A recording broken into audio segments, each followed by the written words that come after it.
everybody. It is Brit and Jacob the movies, once again. Episode 17. I am Jacob. And I'm Britton. Alright, today's episode, we are going to be talking about a sci-fi film. Oh, yes, finally. Oh, so excited. Oh, yeah. Me too. I was actually hoping we would touch on a sci-fi film. And that's why I chose this film, made by Steven Spielberg. And in my opinion, his most underrated film. And I'm talking about Minority Report, starring Tom Cruise. Wait, Minority Report? Oh, yeah. Okay, good. Yeah, we're talking about Minority Report today, which I agree with Jacob. Very underappreciated Steven Spielberg movie with Tom Cruise. And you're like, this is one of those movies that I think kind of got screwed over by bad marketing. Yeah, I remember when this film came out, my mom was like, the marketing's horrible. And now that I've gotten older, I was like, wow, the marketing was not good. Yeah, I saw a trailer a few years ago. I was gonna watch a movie and I saw a trailer for this, and it kind of looked like your bland sci-fi thriller. And you're like, oh yeah, it's probably Tom Cruise probably a bunch of tracking shots of him running, like normal. Yeah. But I think the concept of this movie is what won me over, and plus I'm a fan of the author of the original story that this movie's based on, Philip K. Dick. And it's an adaptation of his story called The Minority Report, which is quite different from this story. Basically, this is a very loose adaptation of the story because it's basically entirely different aside from the main concept and several character names. But I really like this movie. How about you, Jacob? Oh yeah, I love it more. I told you this before we started. It's in my top 10 of favorite Spielberg films ever. This is one of his very few films I see myself rewatching over and over again. Like, that's how much I love this movie. Spielberg has created an intriguing world that is at once futuristic and accessible. It makes our collective imagination soar, but is never alienating. Tom Cruise, I think, gives one of his best performances. Spielberg, I think, is at his best in regards to direction. The thing I love about Spielberg is that he does something different. He doesn't make, the exact same movie, and Minority Report is a prime example. It's thought-provoking, visceral, and I love everything about it. Sorry, I didn't mean to interrupt. Continue what you were saying. I would say my only issue is that I think it's a tad bit too long, but other than that, I love it. You can go ahead. Oh yeah, we also get the space shotgun, which yes, freaking awesome. Yes. Oh man. But yeah, I watched Minority Report finally after seeing Chris Stuckman's review, and it's one of those movies way better than you'd think. You'd think it's Spielberg and whatnot, and Spielberg likes to touch on similar themes, but this film is very, very good. Surprisingly quite thought-provoking. I mean, it's a film that touches on themes that have been touched a lot in science fiction, but, I think it's done a really clever way here. Yes, and as we like to say on here, it's all about execution. Yes, we'll put it on a T-shirt someday. We really need to get that merch out there. Yeah, first riveting ending with genuine suspense, and then it's all about execution. All about execution, yes sir. Minority Report. Again, I think the marketing in this film really did this movie a disservice because it made it look like your bland sci-fi action movie, and no, it's a little more than that. And I'd say I think there are films that have touched on the theme of free will, I think in a much more interesting way than this film did. But that's not to take away from what this movie did. I think it explored the theme of free will versus determinism in a very interesting way. Yes, and indeed. Also, it's adapted from Philip K. Dick, who is one of the great just idea generators in science fiction. He's my second favorite science fiction writer. I mean, now, while this movie is quite different from the original story of that Philip K. Dick wrote, the world and just the stuff in the world, like the style of the movie, it fucking is PKD, levels. Like, super paranoid, super suspenseful, conspiracies aplenty, drug use, very rampant drug use in this movie, surprisingly. Just a lot of weird shit in this film. So it feels a lot like a PKD. It's basically a different version of the story, which is what I think a good adaptation should do. Yeah, exactly. Add your own spin to it. Yeah. But don't, disrespect the source material. Yeah, exactly.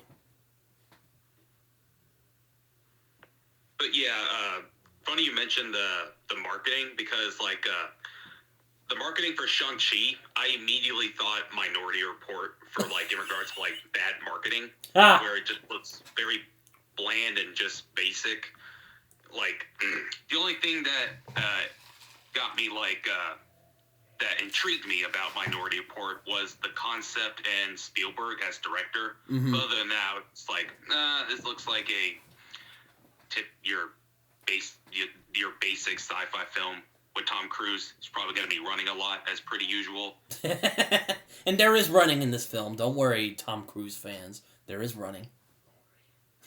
Yes. So you'll be, to all the Tom Cruise fans, you'll be satisfied, because he does run a lot in this film. He does run a lot, but there's more than the Tom Cruise running, in case you're curious. Oh, yes, indeed. But yeah, the marketing wasn't good. I watched it very young. I didn't remember a lot of it when I was young. I only remember that Tom Cruise was in it. But I watched Chris Stuckman's review when he was doing his Spielberg-a-thon, and I was like, I gotta check this film out again. I rewatched it. I was like, okay, this is really good. Rewatched it a second time. Okay, I'm kind of loving it now. And rewatching it now, I'm like, okay, this is in my top 10 of Spielberg films ever. Yeah, I mean, Spielberg's one of those directors I'm very on and off with. Either he'll make something that's really, really good, or he'll make something that's kind of, eh. What are some bland films that... Because he's made a couple of films that I've seen that have just left me cold, where I'm just kind of like, this is kind of bland, Yeah, I will say the only films that... AI Artificial Intelligence, or yes. Ready Player One. Sorry, Dad, I know my dad really likes that movie. Oh, never mind. Those are the films I'm just going to mention. Oh, those are the films you're going to mention? Sorry. Yeah, those are the only films I think are mediocre or just okay. Ready Player One, I just thought was very meh, and I didn't even love the book, and I read the book. And AI Artificial Intelligence, yeah, that was a film that Kubrick should have directed. That was definitely a Kubrick film written all over, but yeah, overall it's just mediocre. It's a fucking bizarre movie too. That's a film we should probably discuss someday. It's a one I'd love to just dive in and just talk about how fucking weird it is, because it's a bizarre movie. It's definitely a weird movie, and not surreal way. It's just there's so many bizarre creative choices in the movie where you're just like, this just does not feel. It feels like someone parodying a Spielberg movie. It doesn't feel like a Spielberg movie. Yeah, exactly. It's not like A Clockwork Orange bizarre, where it's bizarre, but in a good way. It's just weird. Straight up weird. But yeah. And Crystal Skull, it's just silly. Oh, God. Even though the Indiana Jones movies are silly, this one just took it overboard. Oh, yeah, that was the one that was where Icarus flew too close to the sun in terms of Indiana Jones films. Though I do love the other three. I mean, hot take, Last Crusade, favorite movie of the whole franchise. Best Indiana Jones movie. Even over Raiders. And I love Raiders. It's a great movie. But Last Crusade is my favorite. It's one I love watching with my dad. Mine too. Oh yeah, and War Horse and War of the Worlds are not great. I didn't like War of the Worlds. I totally forgot about War of the Worlds. Also a Tom Cruise movie, but it's not as good as this movie though. This movie's actually pretty good. Yeah. When it comes to Spielberg as a director, he's made some classics like Indiana Jones, Jaws, or E.T., for example. Mm-hmm. He's also made some underrated films like Close Encounters of the Third Kind or Duel, his first film he made. Oh yeah, Duel is fantastic. Indeed. I saw that in my film class, and a fantastic movie. Oh, I love it. I love Duel. And what other film? Yeah, he's made some good movies. I personally really loved Lincoln with Daniel Day-Lewis, one of his best performances, by the way. That is very good. Oh, yeah, indeed.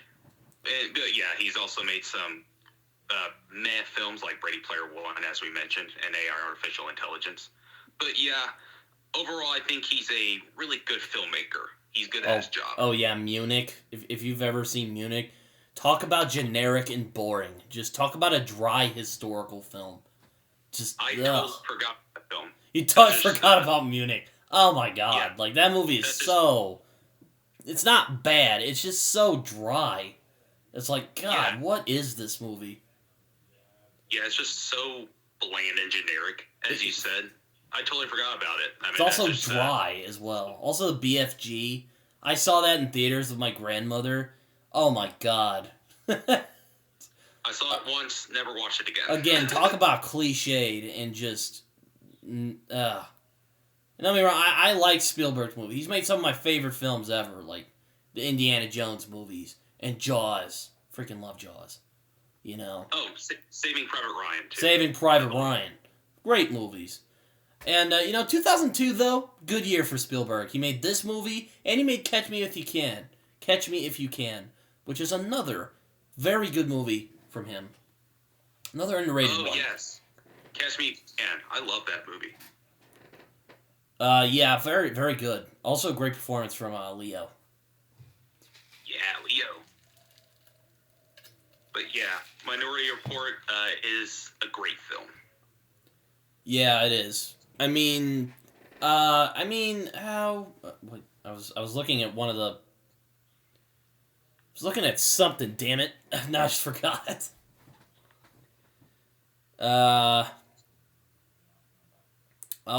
What's another movie he's made? Hold on. But I will say Minority Report is a good movie. I do agree with Jacob on this. One of his more underappreciated ones. It's one of the ones that kind of went under the bus, and it kind of sucks, because it's good. It's a good movie. Mm-hmm. Indeed. Oh, since we're talking about Spielberg, two films. Another underrated film from his, The Terminal. Great film. I don't think I've seen that one. Oh, strongly recommend it. The Terminal, Minority Report, and Duel, I think, are his most underrated films. Oh, Schindler's List. Forgot about that one. I've not seen that film in years. It's just... I don't know. I saw it once, and I'm like, I don't know if I want to see it again. I watched it once at school in English class, and I remember just being bored. But I was young then.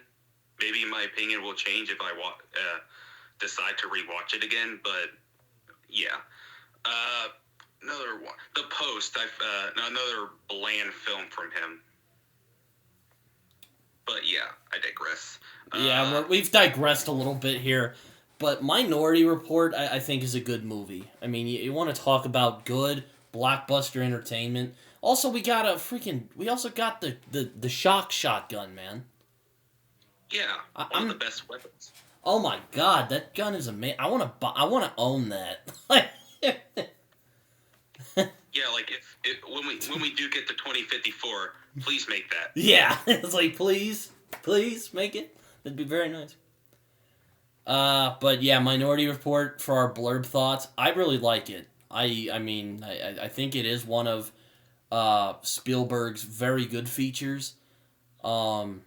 Spielberg's one of those directors, like I said, he's either on or off. He's not like a Scorsese who has somehow managed to stay consistent over the years, even though he's made a couple of bland ones.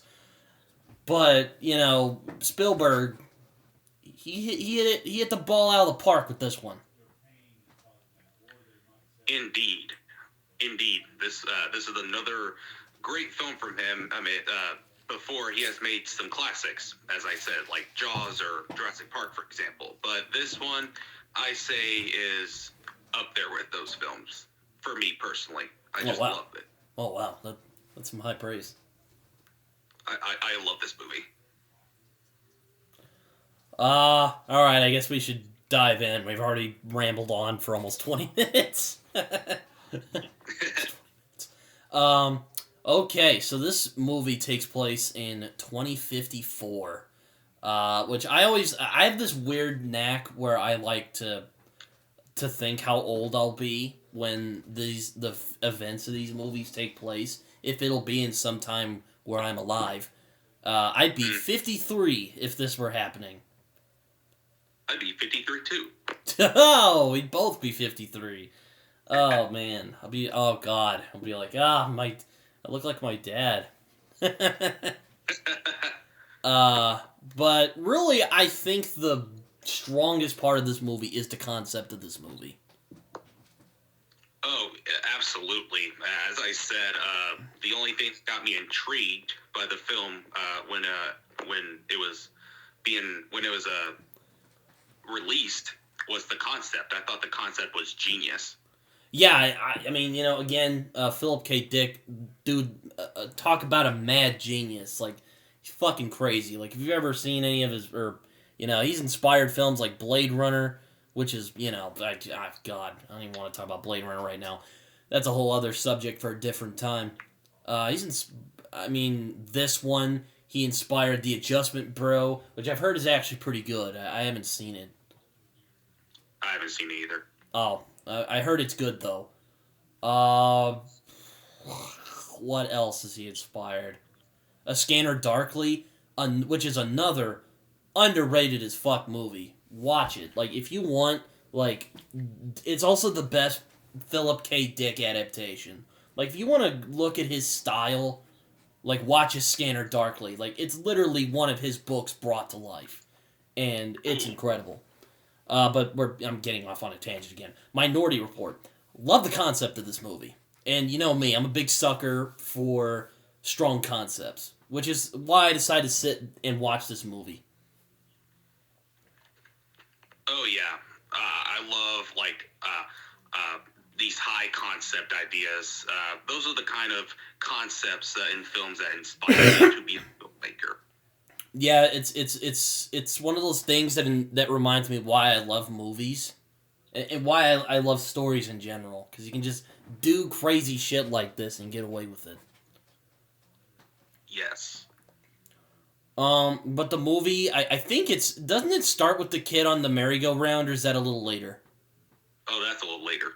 Oh, I thought it starts with them, rolling it, some guys, hanging out, and then they, bust in and is you're under arrest for the future murder of yada yada. Or is that later again? That's later. Damn it. I'm not on my... you can tell I forgot to rewatch this film. I apologize, ladies and gentlemen. And Jacob. So, basically, the federal government is really gotten hard on for trying to nationally implement Washington, D.C.'s pre-crime police program. Basically what that is there are 3 people who, because their parents were all fucked up on drugs, it's called Neuroin. Basically, they're called precogs, or, they're clairvoyant. They can see the future. Basically, they can see the future, and they can see if someone is going to murder or do other crimes to other people, and they can arrest people when that happens. Before that even happens. And Tom Cruise Tom Cruise is the main guy who he's the main guy who runs this whole thing. Mm-hmm. Yeah. But the precogs basically are put in these like sensory deprivation tanks, and they take drugs and they're forced to see who's gonna happen. They'll roll these balls down, these like marbles. Not marbles, they're bigger than marbles. They're like the bouncing balls that you see. They're like that, and you roll them down, you catch them, and it says a name. And it says names and a date and when they're going to, do that. And then they arrest them. Which also brings the big question of this movie, about free will and determinism. Can the future be changed? Is basically what it asks. Yes. And as we get on, it basically asks the question: if you saw your future, do you have the power to change it? And you're like, damn, I want to watch this now. But you know what, Jake? I'm gonna let you take it. You saw it yesterday, or you rewatched it again. So what you got? Hit me with it. Yes. It does have that message about if we know our future, do we have the willpower to change it? And I love that about this film. But we see Tom Cruise as Paul Anderton, who's our main character of the film. Mm-hmm. And in one of his best performances, I think Tom Cruise is really freaking good in this film. I love him in this film. Not only, he's doing his typical Tom Cruise stuff, like doing his own stunts and all that, running. As usual. But his character is actually really relatable and compelling. He's a drug addict and he has lost his son. He's not just Tom Cruise in the film.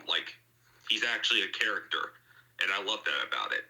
The early 2000s were a really good time to be Tom Cruise, because, he put in a really strong performance in this movie. Then 2 years later, he put in a performance for one of my favorite movies he's been in, Collateral. Yeah, the early 2000s, that was the year for Tom Cruise. But anyways, you were saying? Sorry. Oh, yeah. But then we get to see how this whole system works. Basically predicting the future, mm-hmm. Seeing what happens, and I love how they I love the world that Spielberg has built around this film. I love, as we said, the concept is genius, and mm-hmm. I love how he has established the world, scanning everyone's eye mm-hmm. to see if they're crime or not. I love that. Yeah, I like that some of the inventions in this movie are right on the nose, that was right on the money, swiping technology, and you can tell who somebody is by their eyes and whatnot. Yes. And also, like Jacob said, I didn't know when I was going to bring this up, but yeah, the world of this movie looks very grounded, which I really appreciate. Yeah, that's exactly how I would see what the future would look like. It's not super futuristic. It has futuristic stuff and it has newer technology, but it's also very grounded. I also love the look of this film. The whites, they are so bright, and it's so disturbing, but I love it. Yeah, I like how the movie has a kind of distorted look that you're just kind of again, very Philip K. Dick-like. This movie is very much, it might not follow the story, but the world this movie's in really feels like what I think of when I read a Philip K. Dick novel or story, which is this kind of world, kind of dangerous, lived in, kind of bleak in some ways. This movie gets kind of heavy in some parts, especially when it comes to Tom Cruise's character, John Anderton. Wait, what? Oh, yeah, indeed. Oh, I heard a voice. I heard I think one of your things kind of messed up. I don't know. Anyway, I'm going on a tangent again. Basically, would-be killers or other criminals are imprisoned in this virtual reality state. Though, what? Sorry. It's very dystopian looking. Yeah, it's kind of creepy. Just I hate the idea of I personally find the idea of a virtual reality terrifying. Oh, me too. I mean, everyone's all like, "Ew, the Matrix," and everyone knows how Jacob at least knows how I feel about the Matrix, but a virtual reality would just be terrifying to me. Yeah, I've always thought virtual reality was terrifying, even though it's fun. It's still terrifying. Yeah, I mean, there's certainly some fun aspects to it, like, oh, I can run around and do whatever I want, and yada yada, but it's like, just think about it, your whole world is fake. It's, like, meant to just, like, or at least the virtual reality in this movie, it just seems terrifying. You're just stuck in this fake world where you're, like, given whatever you want and whatnot. I don't know, it's just creepy to me. It is creepy. Couldn't agree more. Apparently, though pre-crime has eliminated mostly all premeditated murders during its 6-year existence at this point, there are still crimes of passion, so it hasn't fixed everything, which is a nice touch, I think. It's like, it hasn't solved everything. There are still blind spots. Yeah, they haven't solved everything yet. As you said, there are still blind spots. It makes it feel realistic. And it also kind of gives you it also, again, kind of makes you question it a little bit. Like, it's nice stopping murders, but there's also just something violating about that, just seeing somebody's future. And I like how this film explores just that I don't know, the audience, I don't know if this is what the film is trying to convey, but there's this sense of violation from looking into your future and, arresting somebody because of the possibility that they could commit a murder. Well, actually, maybe that's the film's intent. I don't know.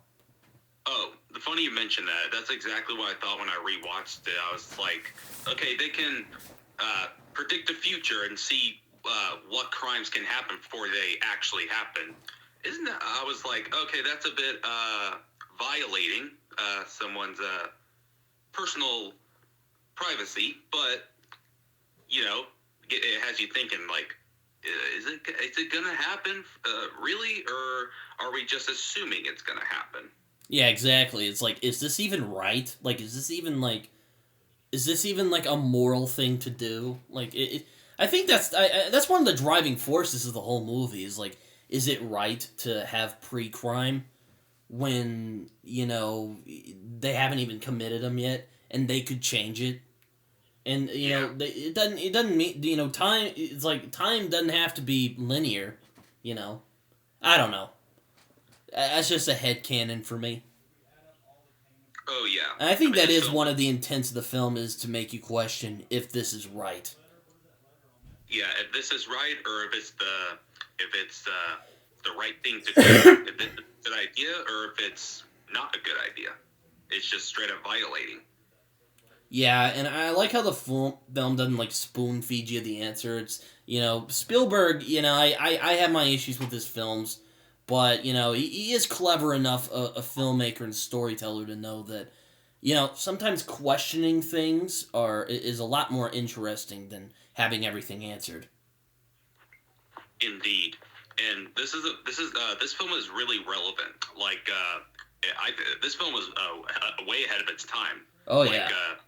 As you said, swiping screens, telling which person's which by their eyes, and other stuff that I can't even think of. But yeah, this film is, as I said, ahead of its time.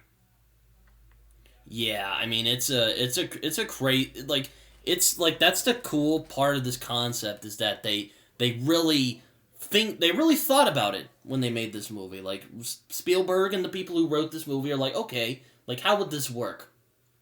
Let's just see how this would work. I don't, it's like, what all I don't know if they go into every single little thing that could happen, good or bad, with this technology, but they kind of get the nice gist of it. Like, okay, most of the crime has been stopped, but, they haven't figured out crimes of passion just yet. Yeah, exactly. And also, again, gets you very early on questioning, well, this feels kind of violating. I don't know if I like this idea. Yeah, exactly. This film has you Mm-hmm. and thinking, which is what I love about it. It's once again a very thought-provoking film. And then then we're introduced to Danny Whitwer, played by Colin Farrell, during his early 2000s bad hair stage. I mean, my God. I mean, I'm like, I wonder if Colin Farrell, like, they've made fun of this, but he's had some odd hairstyles over the years. He has. Like, have you seen that movie where he's stuck in the phone booth and Kiefer Sutherland's shooting all those guys and is, like, forcing him to stay in the phone? I think it's literally called Phone Booth. Oh, yeah, and that hairstyle, oh my God. Oh, God. He looks like a fucking Miami drug dealer from the 80s. Looks like he stepped right out of Scarface. Like, it's, oh, God. Exactly. In this movie, he's just like, oh, I wonder if he was, like, trying to take away from his, like, handsomeness, because he's a good-looking dude. Like, he's not a bad-looking guy. Yeah, I don't disagree. I like how you thought about it for a minute. Well, I mean, if I were gay, I would possibly think about dating the guy. Yeah. Danny Whitwer, who's kind of this, like, not really a stooge, but he's kind of like this guy who, you know, he's an agent. He's good at his job, and he's interested in the pre-crime operation. And he's like, yo, this is pretty dope. We should audit this. And, you know, we got all that stuff in. Basically he's a good agent. Like, he's not like, he's sort of the antagonist of the movie at first, but, you know, it's not like he's an evil guy, I don't think. No, I mean, you can, from the moment we meet him, you can tell that, like, okay, he's probably going to be the antagonist of the film, but not, like, the villain. Mm-hmm. Yeah, it makes it more realistic that they're just, like, there's disagreement. Yeah. Also, are we at the scene where we meet John Anderton? Because I remember very clearly that we meet him when he's doing a raid. Oh, yes, that's where we meet him. Yeah, some guy's, like, hanging out in his house or something, and I don't know why I always laugh when I think of this, but the cops just bust in on him, and he's like, what the hell? What's going on here? He's like, you're under... And Tom Cruise just arrests him. He's like, you're under arrest for the future murder of, you know, so-and-so. I don't know why. I just think that's fucking hilarious. It's just like... It's like those prank shows when, like, someone gets swatted or something. I don't know. It just feels like that to me. Oh, yeah, exactly. He's just, like, chilling in his house. You know, you'd just be chilling in your house watching TV, and some guys just, like, break into your house and just arrest you for something you might do. You know? It's just like... Yeah. Again, it gets you questioning, but I don't know. I just think that's funny. I don't know about you. No, funny you said that. I was when I watched, I was like, that's kind of funny. I don't know if I'm a bad person for thinking that, but I just think it's funny. Yeah, you also feel bad for the guy because, you know, dude was just, like, chilling out, or I forgot what exactly he was doing. I think he was, like, talking to his wife, and they just, like, bust in and arrest him. Yeah, I mean, they were just doing their typical family stuff, and then the police just barge in, just kick down my door and just arrest me. Yeah, it's like they bust down the door and arrest him. You're like, whoa! He's like, hey, what did I do? I have rights! And he's all like, you're under arrest for the future murder of so-and-so. I forget her name. I'm like, what? Forget their name. And again, it also kind of like, you know, this is kind of suspect, and, you know, this feels weird. It's like, I don't like this. Yeah, I was like, I'm not really liking this all that much. One of the things I will nitpick is I'm surprised, it's been a while since I've seen this movie, but I'm surprised they didn't go into, like, the political aspects of it. Because, you know, we're in America, and America is all about freedom, and, you know, guns and all that. I'm surprised there isn't, like, mention of the news of people who don't like the idea of pre-crime and there's like protests about it. I wish there was a little bit more of that. I don't remember exactly if they mentioned this at all, but I think that would happen in this sort of situation. Yeah, yeah, I think, yeah, that's exactly what I thought when you mentioned that. I was like, for a film that with this concept about predicting the future and stopping crime before it happens, I was expecting for it to be a bit more political. Yeah, exactly. Because it would just you would just think like, okay, there would be some politics. There would be pushback, most definitely. At least in the America we're in now, like there'd definitely be pushback for something like that. Yeah, it'd be all over the place. Or at least in my mind. I mean, I don't know. Maybe they didn't think that far. No. But that's where we meet John Anderton, played by Tom Cruise, and this guy is he's not your typical Tom Cruise character. He's not like a suave I mean, yeah, he's a badass, but he's not like a suave badass. He's kind of he has some inner demons. Yes, as I said before, he has some struggles. Like he's a druggie. Yeah. Yeah. It's not your typical Tom Cruise performance where you're just seeing him being Tom Cruise, being awesome. No, he's a character that, as I said, has a lot of problems. He's not hanging off of a plane. Yeah, exactly. Only off of a car in this film. Off a floating car. That's later on. But yeah, we meet Anderton, and yeah, he's just kind of messed up, you know. Ever since he's kind of a believer in pre-crime because his son Sean got kidnapped and was never found, which is another thing that is just horrifying. Just oh god, like, you know, like that's kind of a fear of mine, to like just disappear and never be found. Yeah, that's terrifying.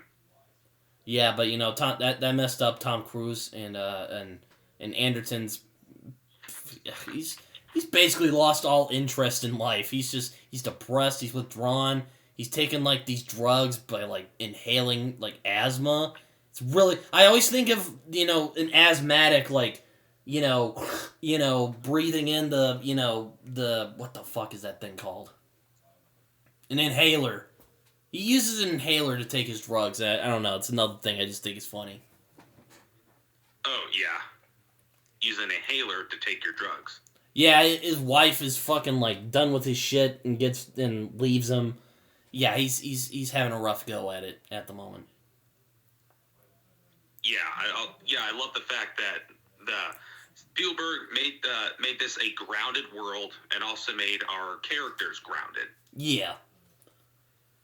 It's realistic. Like Tom Cruise, yeah, he's a drug addict. He likes people. Yeah, and yeah, he's struggling with stuff.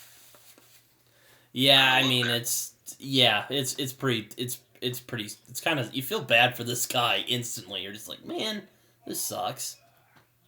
Yeah, because initially you're like, okay, Tom Cruise being Tom Cruise, and then you see what he's going through. I'm like, oh, okay. This is not your typical Tom Cruise performance. This is going to be something different. Immediately, I feel bad for this guy. I mean, we also see him come back, and he's, you know, kind of, it's like, yep, another day at the job, you know, and he ends up meeting Whitwer, and you could just tell these guys instantly just don't. They don't quite get on, as they say. No. Like, he's like, they, like, start talking, and there's this really good moment, which could come off as cheesy in some other movies, but it's done so well, which basically explains the whole concept of this movie. But it basically foreshadows what this whole movie's going to be about, where he captures this red ball, which means it's going to happen soon. Oh yeah, I forgot to mention, when they get balls, when they get the balls in the, you know, from the precogs, they have different colors. Like, red means this shit's going to happen, like, right now. Like, it's going to happen soon. And there's other colors, I forget exactly what they are. Do you remember, Jacob? That I do not remember. I know red means it's going to happen soon. Oh, yes. That I know. Red means it's going to happen very soon.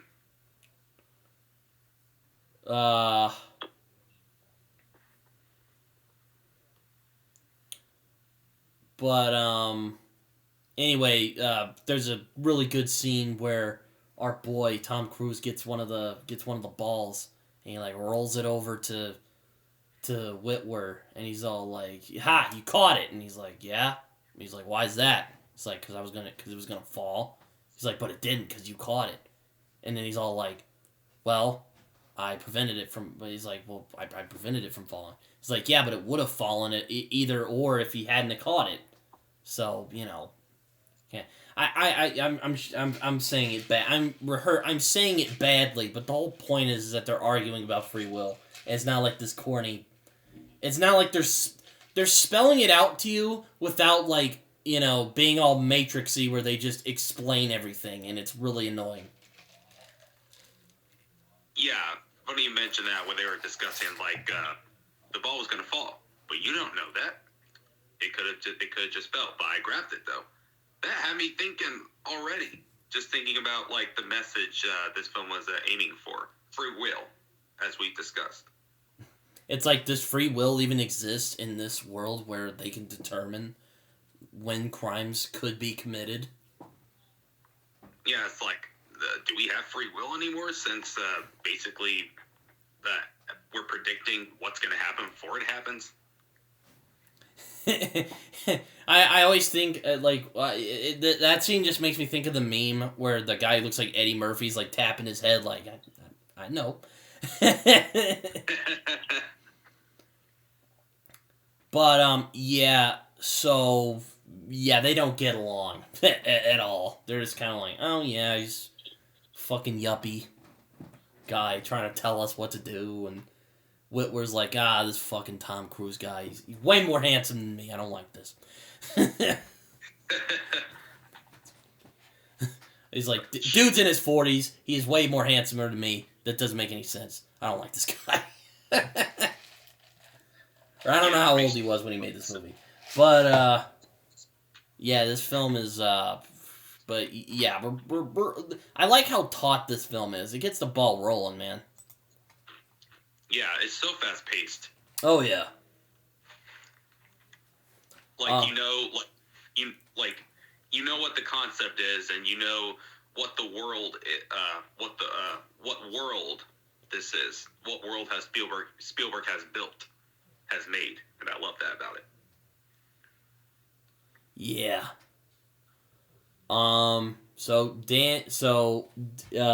John ends up like making up some bullshit. He's like, I'm gonna go in here and see what's going on. Then this is where we get the like hook of the movie. John Anderton, Tom Cruise. Tom Cruise sees that he ends up seeing himself in the precogs, see that he is going to be one of the people who is going to kill some other guy. And he's going to just kill this dude called Leo Crow, who Anderton has never met in his life. And he's just like, I love the use of tension. And they say this on cinema therapy, but the greatest special effect is an actor's face. Yes. And I gotta say, Tom Cruise uses it well here. I love the subtle performance here where he's giving the panic. You can just read the panic and disbelief in his face. He doesn't even need to say anything while he's like swiping through, which is just fucking great because you're like, oh, it's so much like now.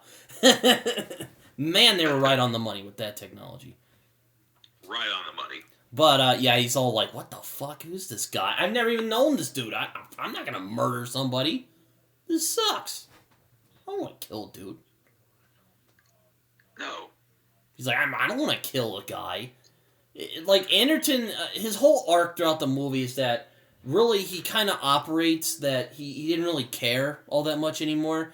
He didn't really consider the morality of the pre-crime. He just, he was so dead sent because of his son. And he never really questioned the morality of it. until, of course, he gets precogged.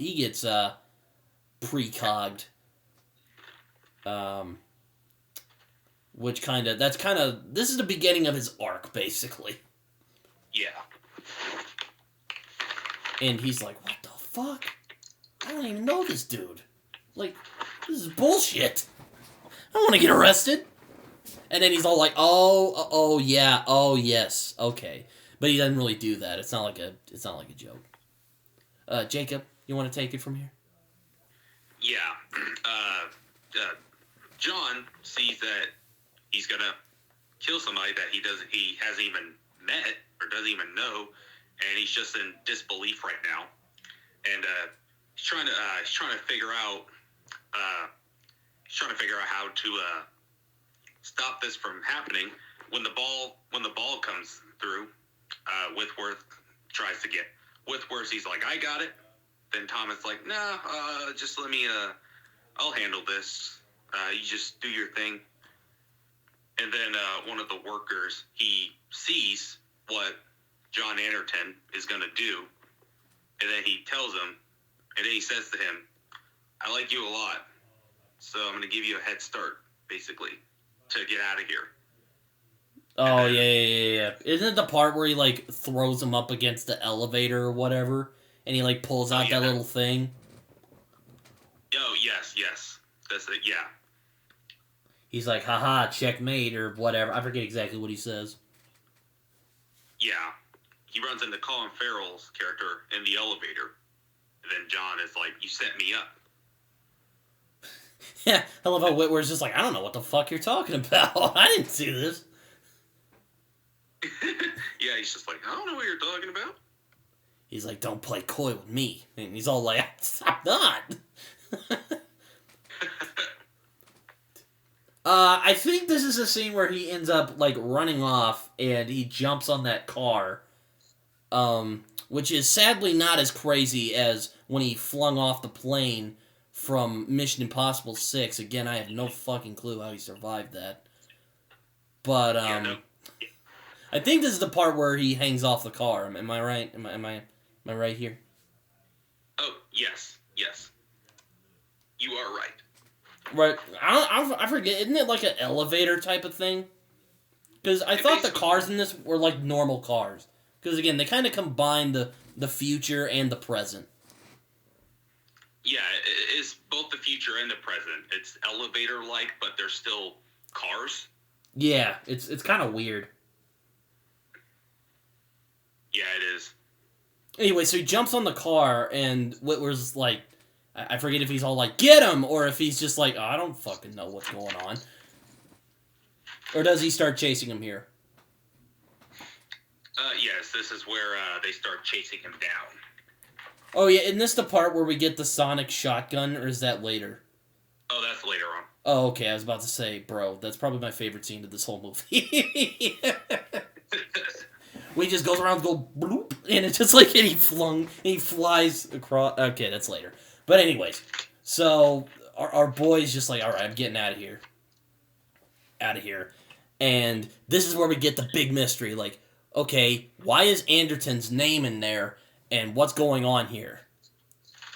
What's this thing about this? What's this thing about precog? We gotta find out. So it's also, I forgot to mention, this movie's also a very compelling mystery as well. It is. It's like, hey, why is Tom Cruise gonna like kill a guy that he doesn't even fucking know? Yeah, like they're confused. They're like, why is John Anderton's name on here on this ball? Yeah, I think later they're like all the guys convene. They're all like, what the hell? Why is his name on here? He's always been a good worker. It's one of those scenes that you see in like 1,000 of these types of movies where they where they're convening and everyone's just like, oh man, that guy, oh yeah, he's such a good guy. Oh, I guess we'll have to track him down. Yeah. Like, well, we gotta do our job. Yeah, and Whitworth's like, I want everybody on the streets. We're gonna find this guy. I would basically describe, if I were Hollywood pitching this film, it's kind of like The Bourne Identity. It's kind of like The Fugitive meets Blade Runner with a sprig of the Bourne Identity.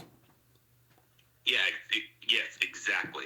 Which is funny because Bourne Identity came out the same year this movie did, in 2002.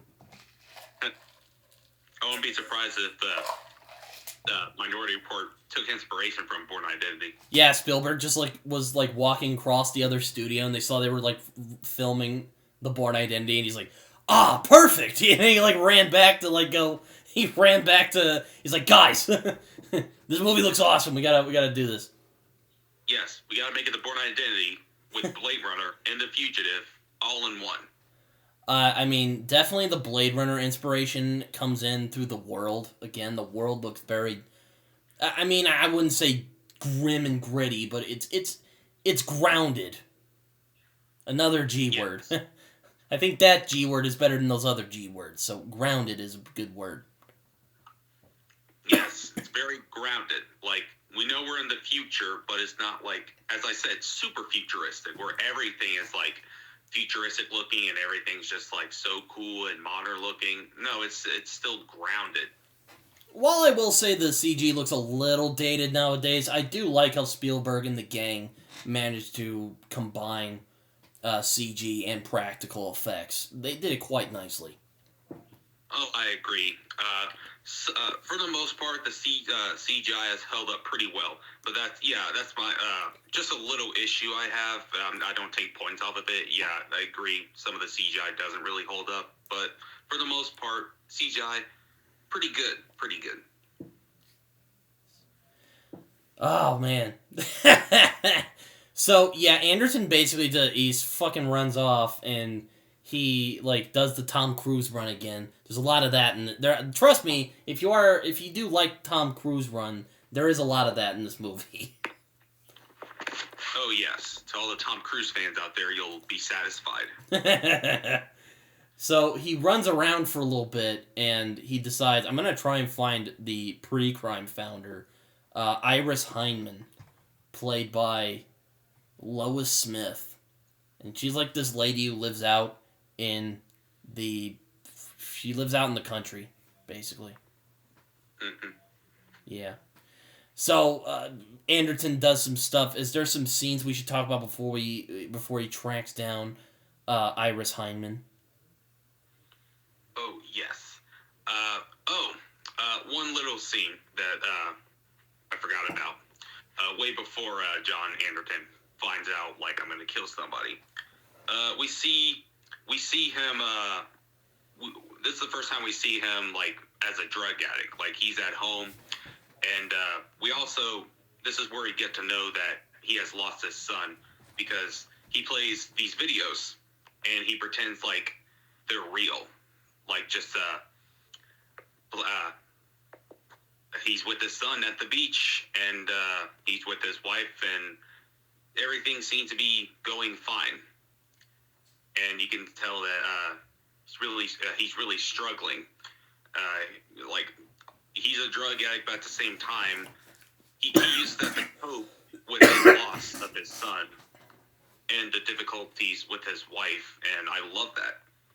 Yeah, I forgot to mention that. Yeah, I like the subtle touch that you don't even really need to say anything. A lot of it is done through just visuals and just physical acting from Tom Cruise. Again, dude's a good actor, I gotta say. Tom Cruise, again, I might not respect all of his personal choices, but I think he's very underappreciated as an actor. Oh, I agree. I mean, people think of him as the star, but if you watch films like Collateral, Edge of Tomorrow, or Minority Report, the dude's a phenomenal actor. And Minority Report is a prime example. He's not just Tom Cruise. They have made him a compelling character in this film. I mean, he's not perfect. He's not the cool Tom Cruise guy. Oh, hey, those are fun too. Yeah, exactly. But I like that, Tom Cruise wasn't afraid to test himself in terms of his acting ability. Yeah, he's think I'm just a typical Tom Cruise star? Well, he's like, here you go. There you go. I kind of like how he looks kind of beaten up a little bit as well, and it's not like he's just like pristine dude. Looks kind of grimy. Yeah. Are there any scenes between the when he fucking runs off and when he ends up finding Iris Hyndman? When he finds Iris Hyndman. When he finds Iris Hyndman, that's before we get to your favorite part of the movie. Oh man. Oh god. Oh, can't wait to get to my favorite part of the movie. So, anyways, he ends up tracking down the pre-crime founder, who's this lady named Iris Hyndman. She lives in like a country home. She's kind of like your, rich scientist lady. Mm-hmm. And he's all like, "Yo, what is this? I'm no murderer." And she's all like, "Well, okay." And he's really desperate. He's all like, "Look, man, I don't want to kill anybody. Like, what is there a way around this?" And he says, and she thinks about it, and then she's all like, "Okay, well, there is a thing where a precog occasionally sees a different future from." She learns that one precog can occasionally see a different future from the other two precogs, who are these twins, which is called a Minority Report, hence the title, which is the possible other timeline.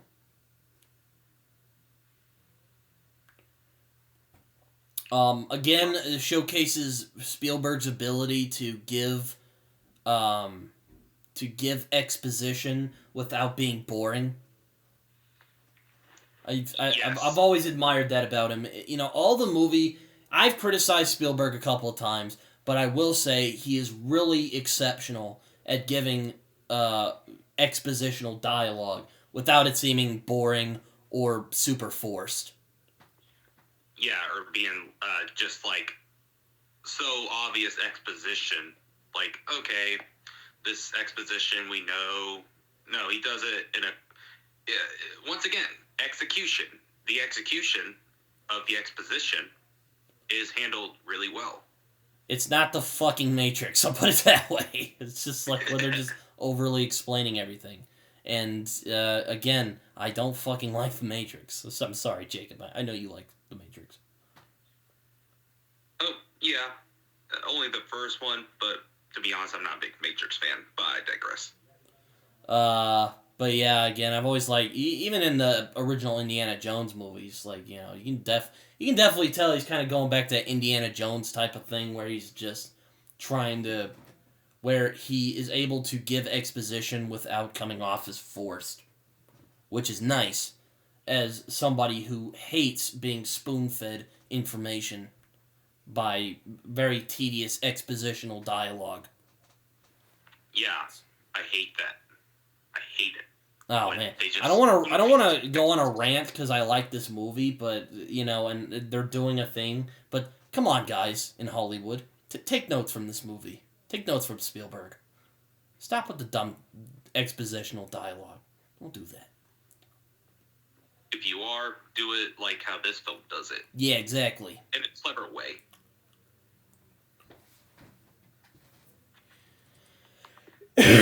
Anyway, so he ends up learning about a Minority Report.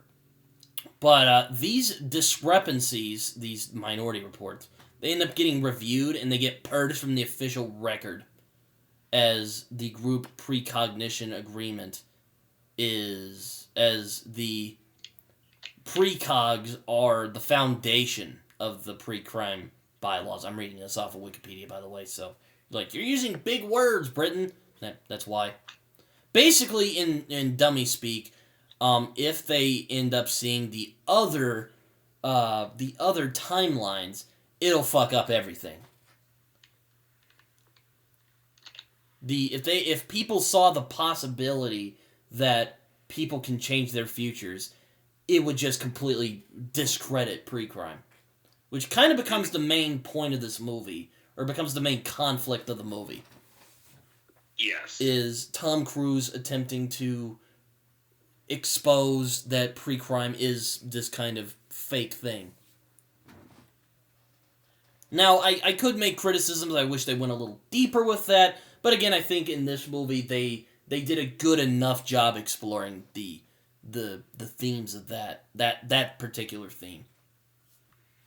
I actually love the fact that they don't overly explore it. Like, they explore it enough to the point where it still keeps me intrigued. Yeah, I agree. Though I do wish there was a little more, but it's still good what we got. I'll be right back. Jacob, you take reign real quick and keep the audience occupied. All right, where are we at? You met the scientist lady. Oh yeah, he meets the scientist lady to figure out how can I prevent this from happening? Killing this person out, I don't even know who he is. Yes, and she's just like, well, I might be wrong, but the first thing you can do is, first off, you can't just roam around, because people scan your eyes everywhere, and now you're most wanted. So you're going to have to find a way to figure that out. You're going to have to find a way to figure out how to roam around without your eyes being scanned. Oh, yeah, is this where we get to that one part? Yeah. And Tom Cruise is like, okay. Oh, yeah, by the way, I'm back. So, yeah, sorry, I didn't mean to interrupt anyone. I can't. I always interrupt you. I feel bad. Are you okay, man? You all right? Yeah. You're not mad? A little irritated, but I'm good. Oh, sorry, man. I don't mean to interrupt you.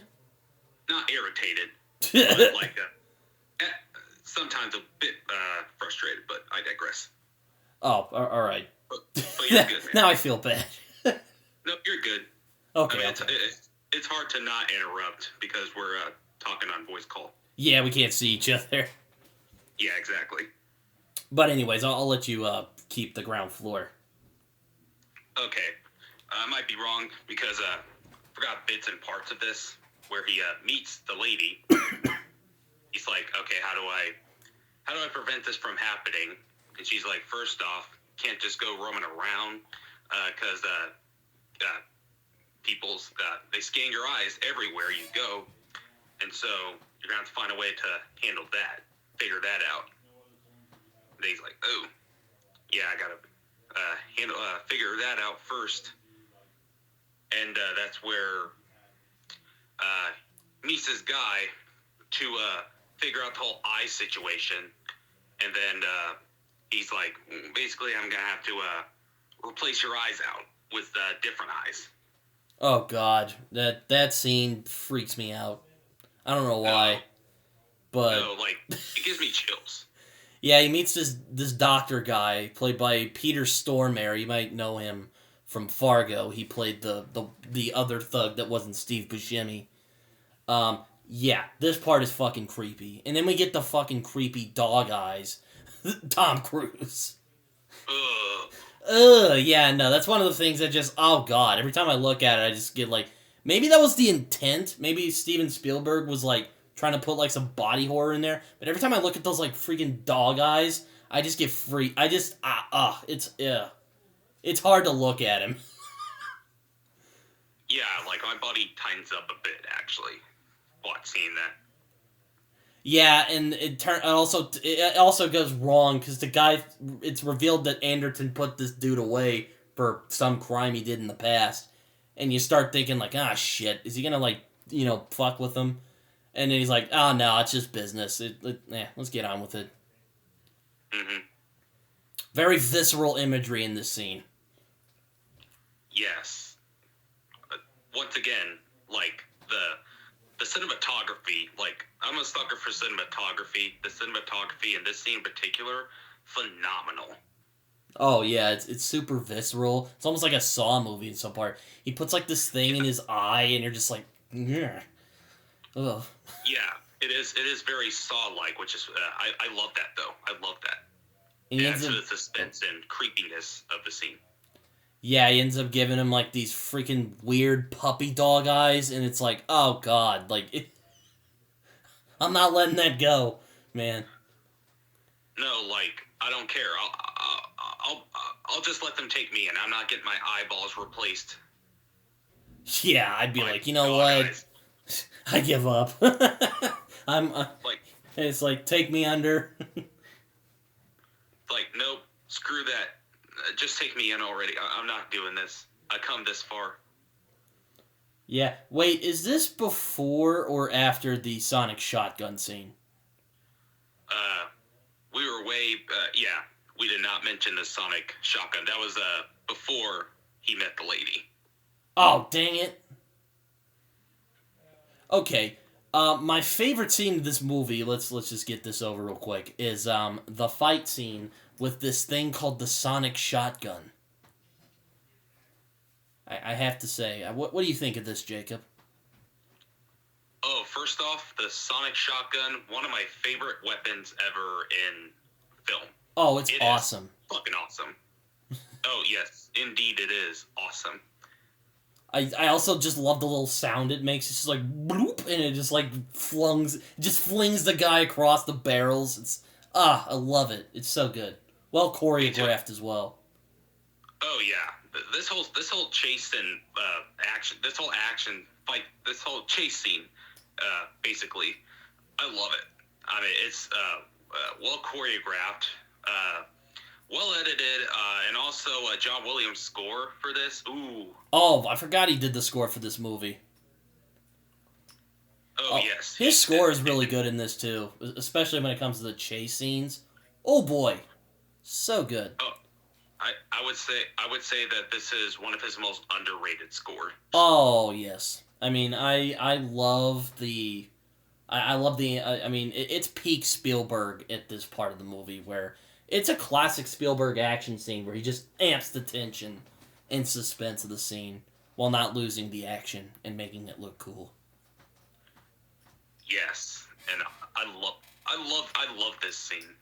Also, Sonic shotgun. That's always fun. I really like that thing, as you can tell. Yeah, I mean, please, in 2054. Please make that real. Sonic shotgun. Yes, please. When they make if or when they make that, I'm buying that shit the first day it comes out. Oh, immediately. I don't care how much it costs. I'm gonna buy it. I'll be like broke on the streets because I wasted all my money on it, and it'll be like, was it worth it, Britton? I'll be like, yes, yes, it was. Yeah, I'm broke now. I can't pay my rent anymore, or for my insurance for my car, but I don't care because it's Sonic shotgun. Crying out loud. But yeah, I love this damn thing. Like, I love how it flips around and he just like fucking bloops them all into the barrels and knocks them out. Oh god, it's so good. It's just like one shot, they're already down. Yeah, and I'm glad that it. And also a nice little touch. I don't think it kills them; it just knocks them out. It's like a concussive blast. Oh, pretty much, yeah. It is a concussive blast, basically. Yeah, it's freaking awesome. I'm just like, yes, this is dope. I really like this thing. I want one of those. Oh man. Anyways, let's get back to the sauce scene, if that's okay with you. Oh yeah, that's fine with me because I love that scene. Oh god, yeah, it's a great scene though. It's a great scene. Yes. Stormare is super creepy as usual. Like he tends to play a lot of weird, creepy characters in his movies. Yeah, I've noticed that seeing him in his other films. Like you're mostly playing these really creepy dudes, aren't you? I see what you're doing. Yeah, it's kind of like his thing. I guess he has one of those faces. I don't know. Yeah, kind of like his mojo. He's like, okay, I look like a creepo. I'll play a creepo in every film that I'm in. I've heard he's really nice though in real life. Oh yeah. Yeah. People said like he's actually a nice guy, even though he looks creepy. Yeah, but yeah, I love him. He like puts this thing on him, and it looks like a bear trap from the Saw movies. Oh god, it's nuts. Oh yeah, I mean, I immediately thought of like, okay, did James Wan direct this film as well? Is he a co-director? Because this feels like a Saw film, straight out of Saw, just with Tom Cruise. Yeah, he's just like, I can just see him bringing James Wan. He's like, hey, could you direct this scene for me? And he's all like, yeah, cool. And he just did that, and I was like, oh. Yeah, James Wan secretly directed this scene, but I got the credit. Then he gets out of there. He gets new eyes, which, oh god, these eyes are just... Ugh. Well, you know what? I'll let Jacob take it from here. What do you think of the puppy dog eyes? Of the Tom Cruise puppy dog eyes? What do you think of this? Oh god, gives me chills every time thinking about it. But yeah, he gets these puppy dog eyes. He wakes up with these blindfolds on.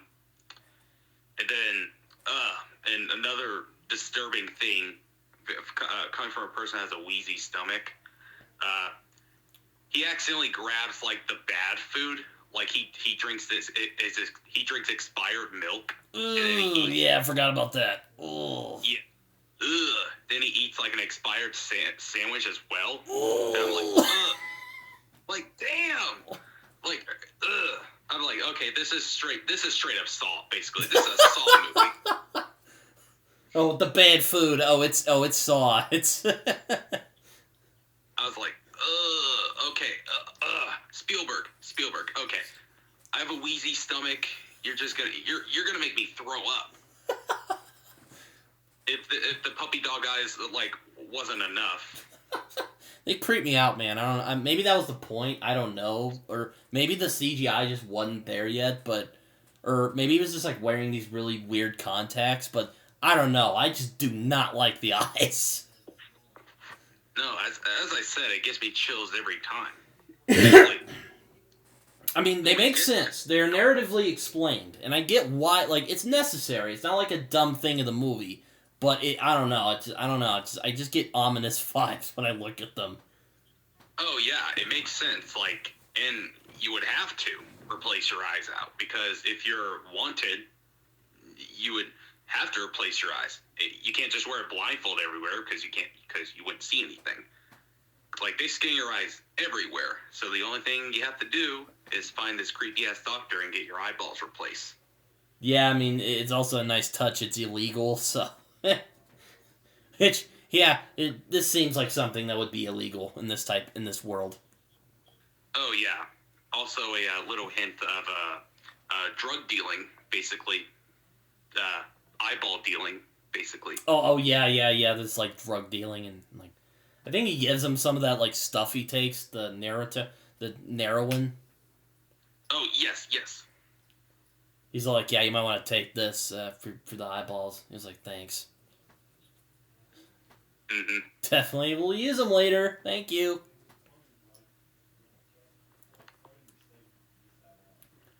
Yeah, so... God. It's not like it's bad. I don't know. It's just, I get bad feel. Like, it's smug aura mocks me when I look at those, like, really puppy dog dilated eyes. They're just like, ugh. Ugh. Yeah. But yeah, this scene, it gets even more suspenseful because the FBI, they use these spider robots. Oh, yeah. I forgot about this. They break in, and he's all like, oh, shit, and he runs off. Yes, they use these spider eyes. Tom Cruise is just sitting in the ice bath, waiting for the time until, like, the eyes are, like, fully functional, and that he can take the blindfolds off, or the bandages off. But then we get to one of my favorite scenes. Talk about just, like, intense and suspenseful, and just, like, shredding your nerves and just making your heart pump. They activate these spider robots, which basically scan people's eyes to find the wanted person, and they find Tom Cruise in the bathtub, and I love the editing in this, because you see the clock seeing like it's almost time, but the spider robots are already, they're like peeling the bandages off, and we see Tom Cruise's new puppy dog eyes. Oh, God. Yeah. I'm still disturbed by it. It's just like, oh, God. Just close your eyes for a little bit. Like, please, I don't want to look at it. But yeah, we see the spider robot scanning his new eyes, but then the timer goes off, and I'm like, oh, thank God. Perfect timing. Because, like, ugh. Dan, like, wakes up dramatically, like, just, like, smacks the robot and just, like, runs into this, like, really dirty alley. I'd just be like, ugh. Like, to think of this scene wasn't already unpleasant. Like, he runs into this, like, dank, dirty alley, and you're just like, ugh. Like, you know. Like, my God. Kind of brings back the groundedness of the movie. Yes. I love this scene. Every time I think of Minority Report, I think of the spider robot scene. Yeah, I mean, it gets your heart pumping.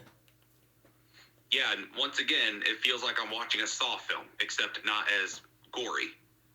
Yeah, and also, again, just peak Spielberg with the action. Indeed. I mean, it's just, like, it just has his style over it. Apparently, Star Wars did something similar to the action in this movie. Because, you know, George Lucas and Spielberg are good friends. Oh, yeah. I forget exactly which one it was, but it was one of the fight scenes in this movie. Anyway.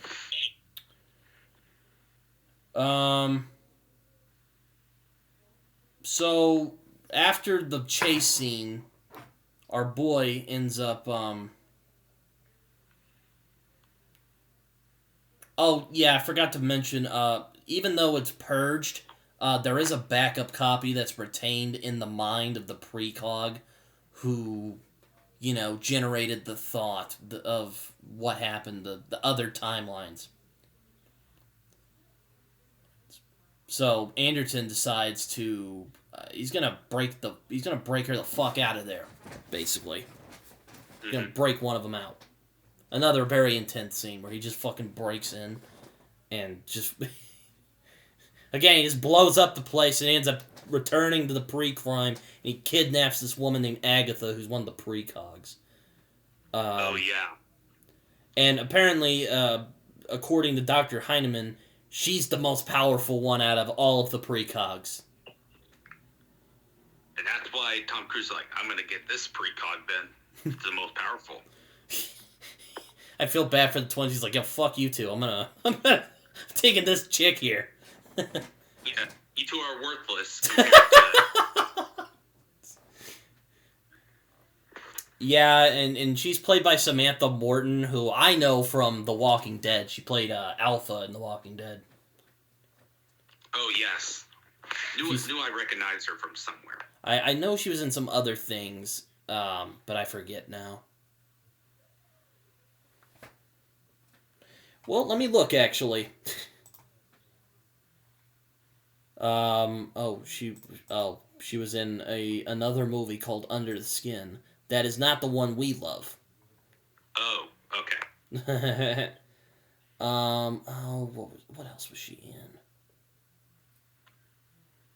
She was in Emma in Jane Eyre, which I've not seen, so that's not. I know she was going to be in Her, but she got like replaced by ScarJo like pretty quickly, or not long before what happened. Ouch. Which I agree that sucks.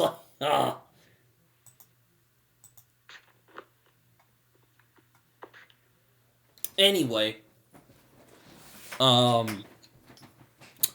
Anyway, so where were we? Oh yeah, he kidnaps Agatha, as played by Samantha Morton, quite well.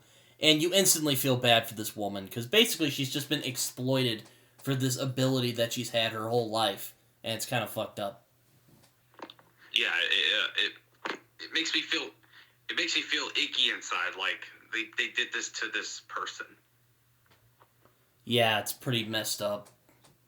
Oh yeah, in this where he ends up like finding his wife, and is like, "Hey, I need you to help me with this thing." Oh yes. And she's all like, "Joe, what happened to your eyes?" He's like, "It's a long story." Yes. It's a long and very complicated story, but I need your help. And she's all like, okay, fine.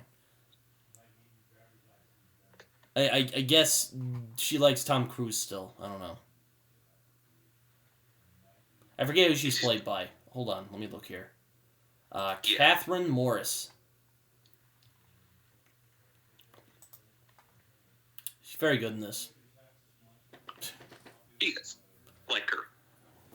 Oh, okay. So, anyways, he kidnaps Agatha, and he's all like, "You're coming with me." And he ends up shutting down the group mine, which basically just fucks everything up for pre-crime. Mm-hmm. And he's all... isn't this the scene where they chase him through the mall, and she accurately says how it's gonna go down? Oh, yes.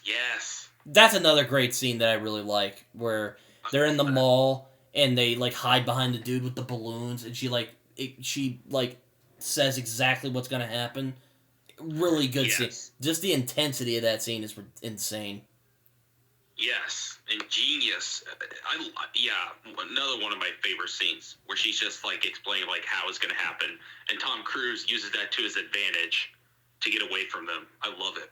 Oh yeah, just some very clever storytelling right there.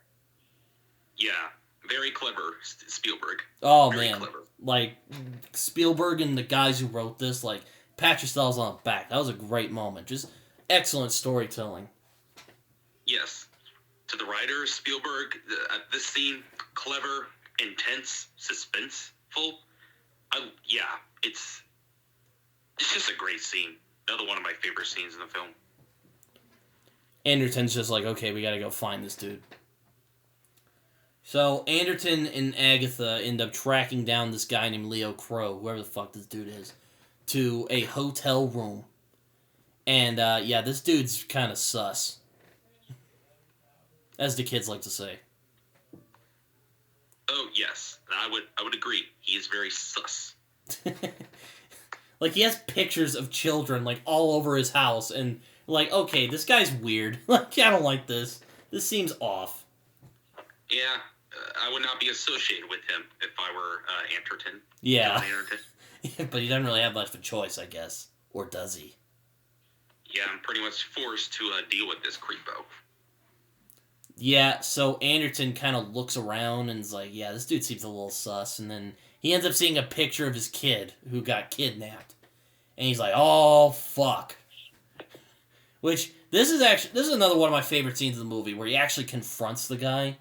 And... Oh, sorry, what were you going to say? Oh, no. I wasn't going to say anything. You're good. Oh. This is one of my favorite parts of the movie, because he, looks at the photo and he sees his son, and he's all like, well, I guess the future is fixed, because I'm going to fucking kill this guy. And it's, this really intense moment, and Agatha's like, no, you shouldn't! Or something like that. And then he, walks over and he's about to kill the guy, and the dude's like, no, man, I was set up! I was hired to, plant the photos! But, and he's all like, but he wants Anderton to kill him. Because if he doesn't, his family ain't gonna get shit. Because apparently he made, a deal where if Anderton kills him, his family will be paid a very large sum after he dies. Mm-hmm. And Anderton realizes, wait a second. This doesn't feel right at all. And not in, not in the, oh, I shouldn't murder, even though he does do that later. But he's all like, I'm not going to kill you. I feel like I'm getting set up here. And he's all like, wait, no. And then he, does a thing. And they say the exact same lines of dialogue that is said in the little ball that he got, except in a different context. Yes. And it's like, yes. And it really messes with you. Because you're like, wait, it didn't exactly happen the way that it did, but it still happened. Makes you really think, Yeah, this is where we kind of get our questions answered. Where, is this actually going to happen? Because is this actually going to happen? Is them predicting crime before it happens actually legit? Or is it just bullshit at the end? Yeah, exactly.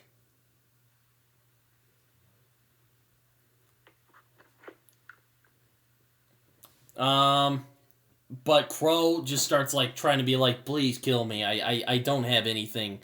And if I don't, my family won't get a thing. And again, he says the same exact lines of dialogue, and he ends up shooting him, and he, like, jumps out the window. And he, like, forces Anderton to shoot him, and he jumps out the window.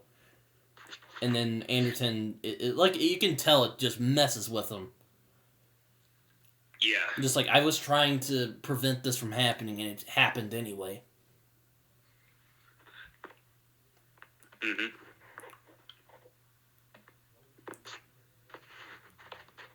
So, Anderton ends up, like, doing some stuff. And another great line in the movie where he's all like, I need you to find my minority report. And then he just, like, yells right in her face, do I even have one? That's a classic Tom Cruise. I think that's one that a lot of people remember. Oh, yeah. I definitely remember that. And it's like, he ends up looking into her mind, and we end up figuring out Agatha's backstory. We end up figuring out that Agatha's mother was this woman named Anne Lively, who ended up selling her daughter to pre-crime while addicted to Neuroin, which is the same exact drug that John Anderton uses. Which, I mean, that's like, God, that's fucked up. But she ended up getting her life together and breaking her addiction. But she tried to reclaim her.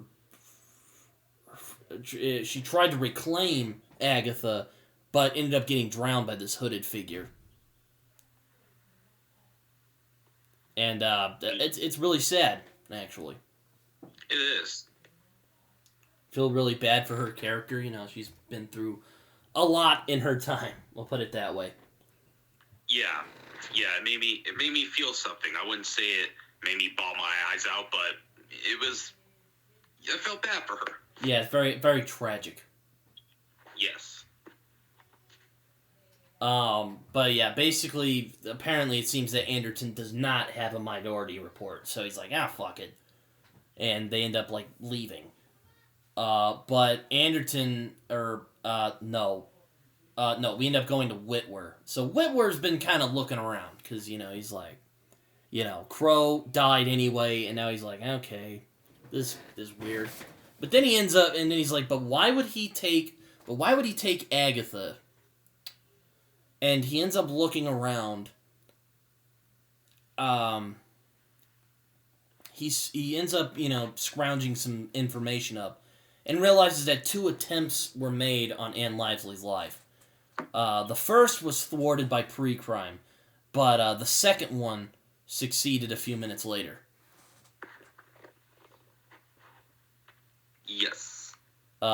Which, that is super fishy. So Whitwer ends up going over to the pre-crime director, who's this guy named Lamar Burgess. He's played by Max von Sydow. The late, great Max von Sydow. Or Sydow. I don't know. He's Swedish.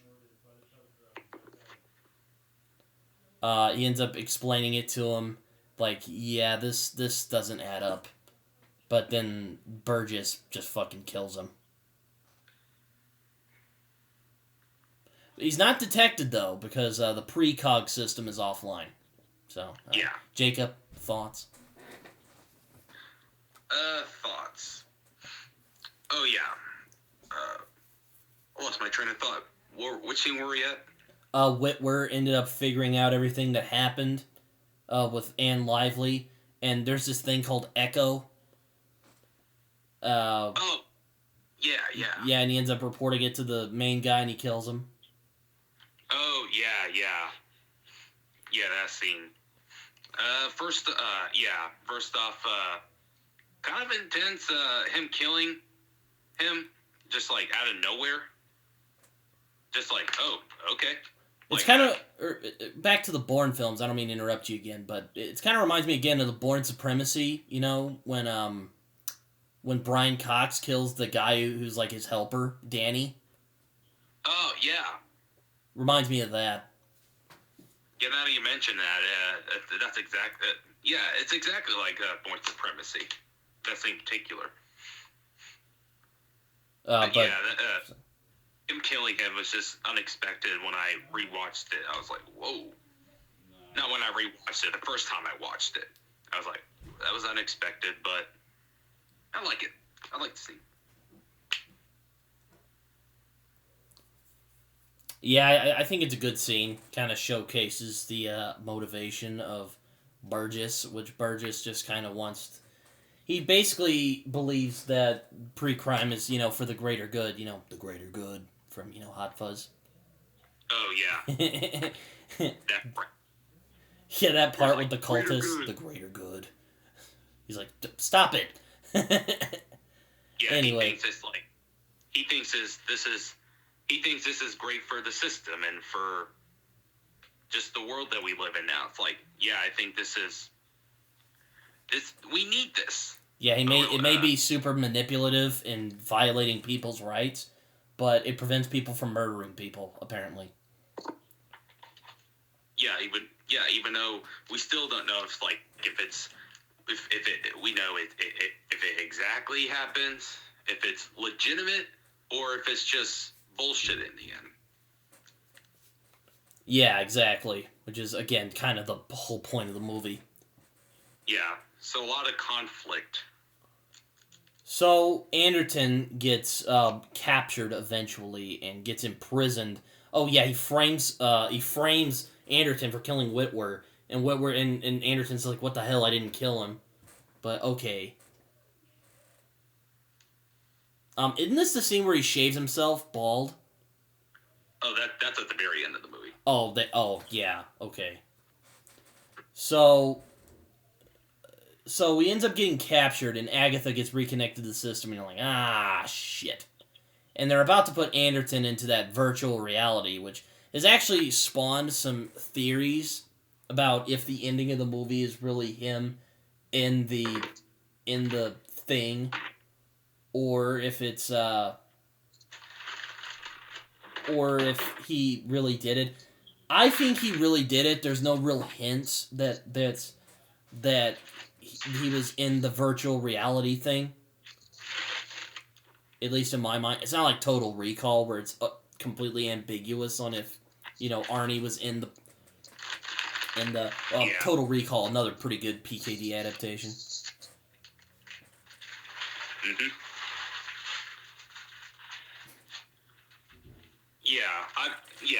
I don't think he was actually in the virtual reality. Yeah, I don't think so either. There's no hints that suggest it.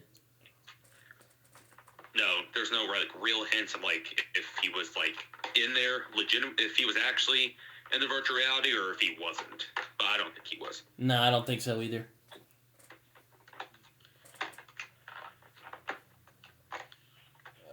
Burgess ends up trying to take control of the situation, and he talks with Laura about it, and he ends up accidentally revealing that he killed Lively while talking with Laura, and Laura's like, okay, I'm gonna use you, or okay, you're gonna get Anderton out of there, and he's like, okay.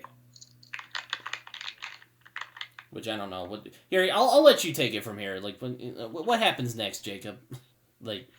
Or what happens in this scene, Jacob? Oh, yes. Damn it, I lost my train of thought again. Where we at? Oh, Burgess was trying to take control, and he accidentally revealed to Laura that he killed Lively. He was the hooded guy from earlier. Oh, yeah. That scene, they reveal that it was him, that he killed Lively. And then, Agatha, one of the precogs, tells Tom Cruise to do to do what Tom Cruise does, run, and then that's where the FBI comes in and just takes. No wait, I think I'm at the wrong scene. Is it where we see Tom Cruise ball, or is that at the end of the movie? That's at the end of the movie. Okay, I'm thinking about something else. Okay, yeah, all right, I'm at the right scene. The precog, Agatha tells Tom Cruise to run, but the FBI has already found him, and then that's where they take him in, and that's where they take him to the virtual reality place, where what's his name? Tim Blake Nelson. Yeah, Tim Blake Nelson. I forgot he was in this movie. Yeah, me too. The guy from The Incredible Hulk, if you guys don't know who he is. Yeah. Yeah, he basically controls the entire place. And they take Tom Cruise, they take John in there.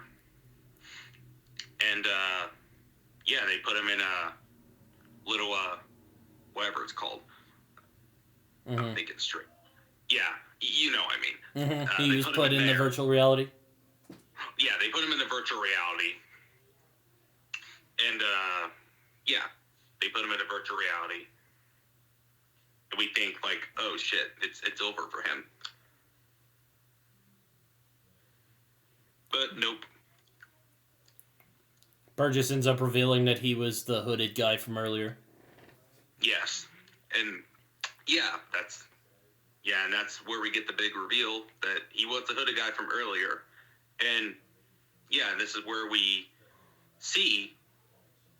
are we at this scene yet? Where he goes to the banquet. Oh, yeah. I think that's a little... I think he, shaves his head and he ends up playing footage.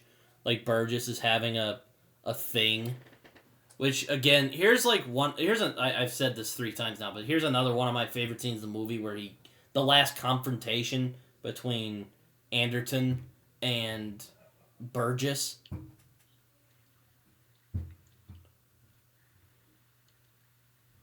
Mm-hmm. Yeah, because he realizes that pre-crime is basically unable to function without Agatha, which is why he did it. And Burgess ended up taking advantage of the system by murdering Agatha's mother, who was Lively, Anne Lively. Ended up killing... Okay. I heard my mother yelling. Hope she's okay. Damn it. I lost my train of thought now. Damn it.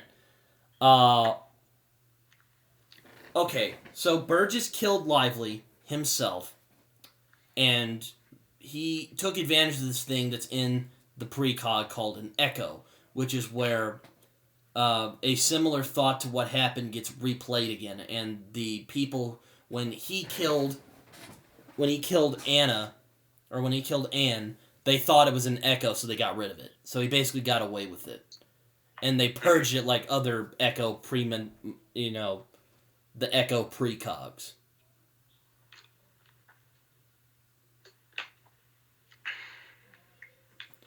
So, Tom Cruise then shaves his head as if, we're already messed up with the, weird eyeballs.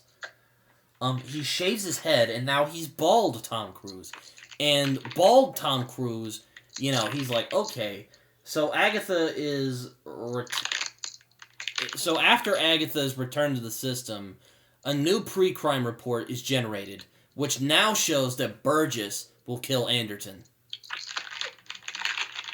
And you're like, ah, shit, buddy. I'm like, okay, this is where John dies, but no. But I love the checkmate of the scene where Burgess is like, no, he tries to pull the whole, I was set up because he was close to discovering Anne Lively's murder. But Anderton ends up pointing out he basically gives him the checkmate. Either kill me and validate pre-crime at the cost of your own free will, or you can be spared or you can spare me, but the program's going to be completely discredited and shut down. And he basically gives the whole checkmate, the whole message of the movie, which is, if you're aware of your future, you can now change it. So Burgess, unable to kind of deal with this whole thing, just fucking kills himself, and that's the end of that. What do you, Jacob, thoughts? Yes. This is where we finally, for me personally, get our questions answered. If this whole precog thing is just if it's like accurate, or if it's just, as I said, BS. But where they tell us like he kills John Anderton, but he ends up killing himself. I was like, oh, so it's basically crap because, you know, it's not functional without Agatha, the precog. The precog, yeah. Yeah, the precog. And that's the end of the movie. This movie's harder to describe than I thought it would be. Yeah. Anyways, you were saying, Jacob? Yeah, I agree. It was harder to describe because it's a complex movie, to say the least. Oh yes, it's more complex than meets the eye, at least. Indeed. But yeah, I love the ending personally. Yeah, I really like that. I'm like, shit, if they'd have just ended it right there, then I would have thought, oh, this is perfect. Mm-hmm. But no, my only issue with this movie is probably the end part of it. I don't know. It just feels it's too clean of a wrap up. Again, this is one of those cases where I would criticize Spielberg for not going far enough with the theme, and that I think a better ending would have been, okay, now this is over, but now crime's risen again, and kind of get you to question a little bit on, okay, well, we shut down pre-crime because it was violating people's freedom, but was it worth it? I think that would have been a stronger ending, but no, we get an ending where all the prisoners get let go and pre-crime gets fucking it basically gets shit canned because they figured out it doesn't really work as well as they thought it would, and the precogs are moved to an undisclosed location, which turns out to be Laura's cottage that she was hiding out in, and Anderton and Laura are reconciled now, and they're gonna have another kid.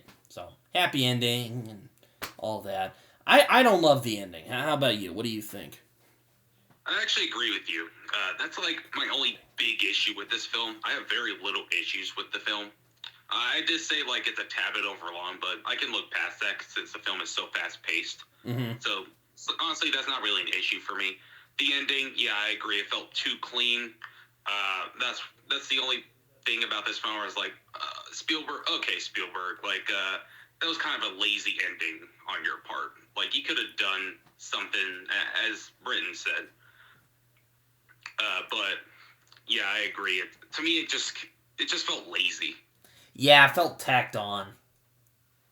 Yeah, I was just like, oh, that's the end of the movie? Okay. That was kind of lame. Cool movie, though. That was kind of That was an underwhelming ending, to say the least. After that really great climax, it's just like, oh my god. I was like, that's the best you could think of? Like, really? Yeah. Basically, the precog is just, like, in a shit can, and that's the end of the movie. Yeah, it's like there's no real consequence to it, which kind of is annoying. I mean, I guess you could say it kind of works for what the movie's going for, but a movie that kind of touches on these complex themes, it's kind of lame that they didn't, like, try and expand on it. Or, well, they explored it as well as they could, I think. But I wish they'd have explored the kind of implications of getting rid of pre-crime. That, I wish they'd have made it a little more ambiguous, I guess is what I'm saying. Yeah, I mean, with the film, a film with this high of a concept, with this complex concept, like, the ending, with this, as I said, a film with this high of a concept, and then you could have explored it more, or expanded it more, but you just ended it with the precog basically shut down, and that's the end of the movie. It just felt very lazy. That's my big issue with this film. Yeah, it just feels kind of tacked on, and again, I think a better ending could have really not. This movie's good. I like this film. I think it's a very good movie. But I think the ending really undersold the concept, really. I think they could have done more in the ending to kind of, I don't know. Like, I think if Denis Villeneuve directed this movie, like, I think it would have been a different ending. Like, I don't know. Be a little more Denis Villeneuve with it, I guess is my point. Yeah, maybe make it a little more ambiguous, at least when he's on, like, point. I didn't really love Dune, as great as it looked and all that. But if they had like, an ambiguous ending, like something like Prisoners, I think it would have been better. Yeah. But, it's a Spielberg ending. Everyone comes together. Everything's all good to go, which is a little too nice and clean for me. But, that's Minority Report. Yeah, other than the ending, which, I mean, if you know Spielberg, you just gotta get used to it, because he likes to end things and, like, on a high note, everything's happy and jolly, basically. Yeah, he likes his classic Hollywood endings, Yeah, that's an issue I have with Spielberg. I like Spielberg. I mean, I think he's a good filmmaker, but I do have my issues with certain choices he has in movies. Yeah, that's a good way to put it. Yeah, kind of like, he'll have some of his Spielberg-isms that kind of get on my nerves. But overall, Minority Report, despite the ending, as I said, it's in my top 10 of Spielberg films. And I know that's high praise, but I really love this movie. Even though I was disappointed on how I did in this episode. It was kind of inconsistent. Lost my train of thought a lot. Kind of disappointed in myself, but I do love this film. If I were able to write on Letterboxd, I think I would explain it better. But, yeah, I'm the same way. I think I express myself better when I'm writing. Yeah, I'm able to, like, use bigger words, but when I'm, like, talking, like, on a voice call or something, I'm kind of inconsistent with my thoughts. I think I would have to get prepared, but anyway, Minority Report, I love it. I love it more. If the ending were better, it'd be an A+ for me, but as I said, that's my only big issue with the film. The ending prevents it from me giving it an A+, but for me, it's an A for me. I love this film. Once again, a very underrated film from Spielberg. Spielberg at his best. John Williams' score, one of his most underrated scores. Very underappreciated. Tom Cruise, one of his best performances. Love the concept. The concept is genius. A lot of has a great message behind it about free will and determinism. I love that. And basically, and this film was also ahead of its time with all the technology that is in our today's times, like swipe screens, for example, or scanning people's eyes. Minority Report, check it out if you haven't. One of Spielberg's best films, in my opinion. Yeah. I mean, it's a really good movie. I think the characterization is pretty good. The world is very refreshingly lived in, which I think is one of the strongest parts of the movie. People might cry that they're ripping off Blade Runner, but come on, man. Like, I think a lot of sci-fi movies have ripped off Blade Runner, but I digress. Oh, yeah. I mean, we got to get used to it because, yeah. I mean, who wouldn't take inspiration from Blade Runner? But it's a great movie. It's a great movie. Yeah, exactly. That's one of those films I'm kind of nervous to talk about at some point because it's such a complex film. But aside from that, Minority Report. I like this film.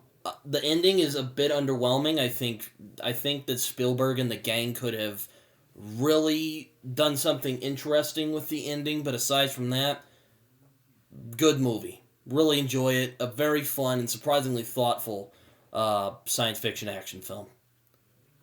Yes, it's thought-provoking, visceral, well-directed. Mm-hmm.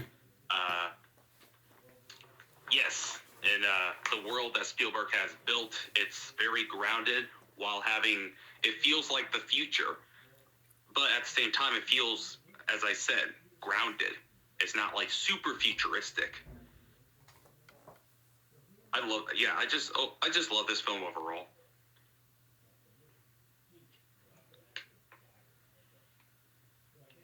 Yes. I mean, Minority Report is a pretty good movie. I give it a 4 out of 5 stars. Or 8 out of 10 if we're talking, or 4 out of 5 stars, or an 8 out of 10 if I were doing it numerically. For me, Britton, I like to do letter grading. I feel like it suits me more. Yeah. My grade would be an A. That sounds about right. I would, if I were doing a letter grade, I'd probably give it a B plus or an A. Very good Sounds film. about right. Really shows what Spielberg can do. It shows Spielberg still has it, even in our more modern day, even though this was made like 20-something years ago, actually, now. It's ridiculous. Oh, yeah. Well, actually, no, almost 20 years now. It's insane. Wow. 20 years. But, yeah, Minority Report was a very good film. I enjoy it, is my point. Couldn't agree more. I love it. Every time I feel like I'll love it more on rewatch. This, except for the ending, once again, very underwhelming. Sort of undermines the concept, but other than that, I think this is a great film from Spielberg. And after rewatching it yesterday, it's in my top 10 of his. And I know that's high praise, but I really do love this movie. Yeah, I mean it's a good film, nonetheless. Despite the issues I might have with it at times, I do think it's a good film. Indeed. Yes.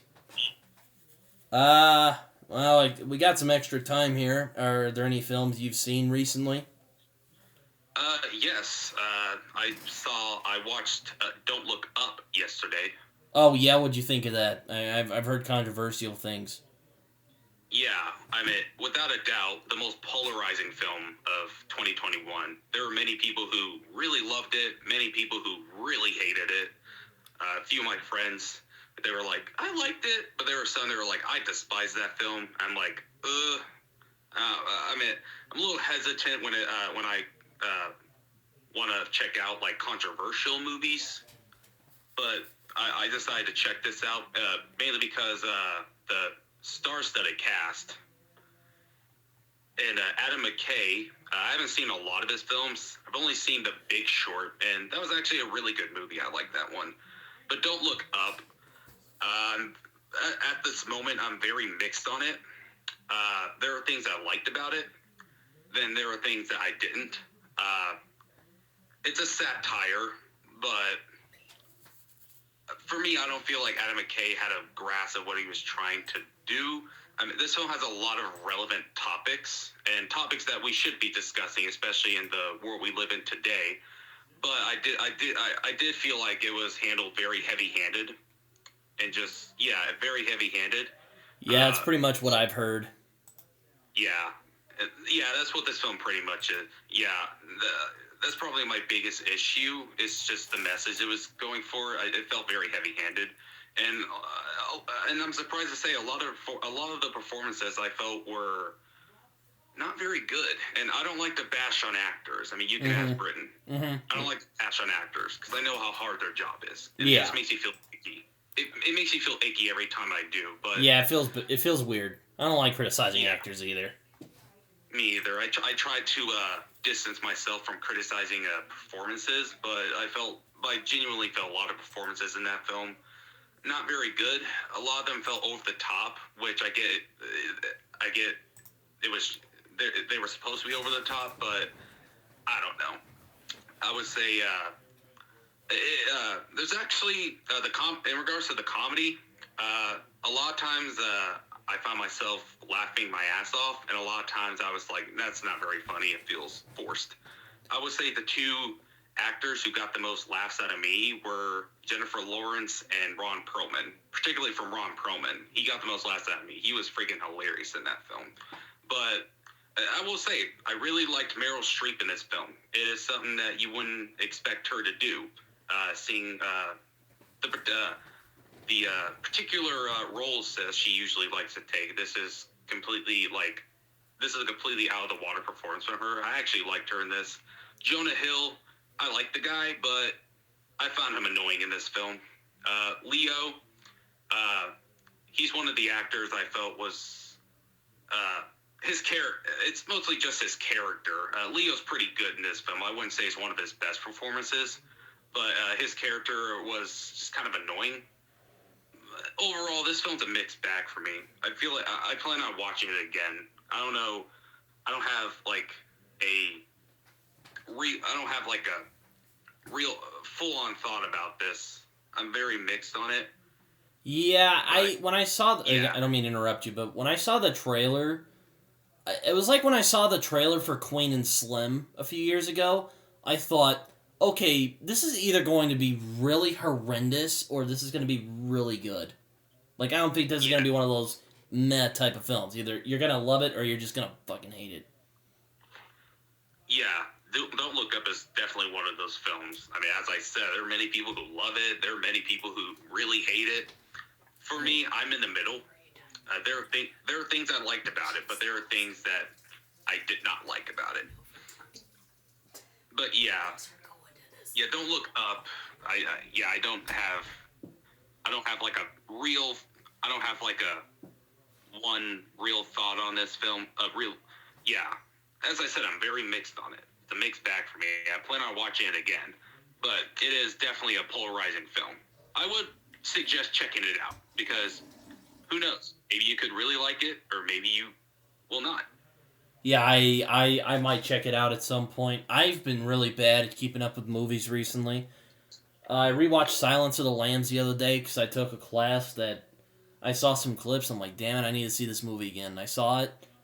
I liked it even more than I did when I first saw it. I'm like, I remember putting it 4. Apparently, I had it at 3.5 stars on Letterboxd. I don't know what the fuck I was thinking, but I changed it to 4.5 stars because it is a legitimately excellent movie. Okay, I was about to say, how dare you, Britton? No, I'm kidding. But yeah. I love that movie. Yeah, I know. I looked at it, I'm like, 3.5 star? What the fuck was I on when I rated this? I at least thought it was 4 stars when I saw it the first time.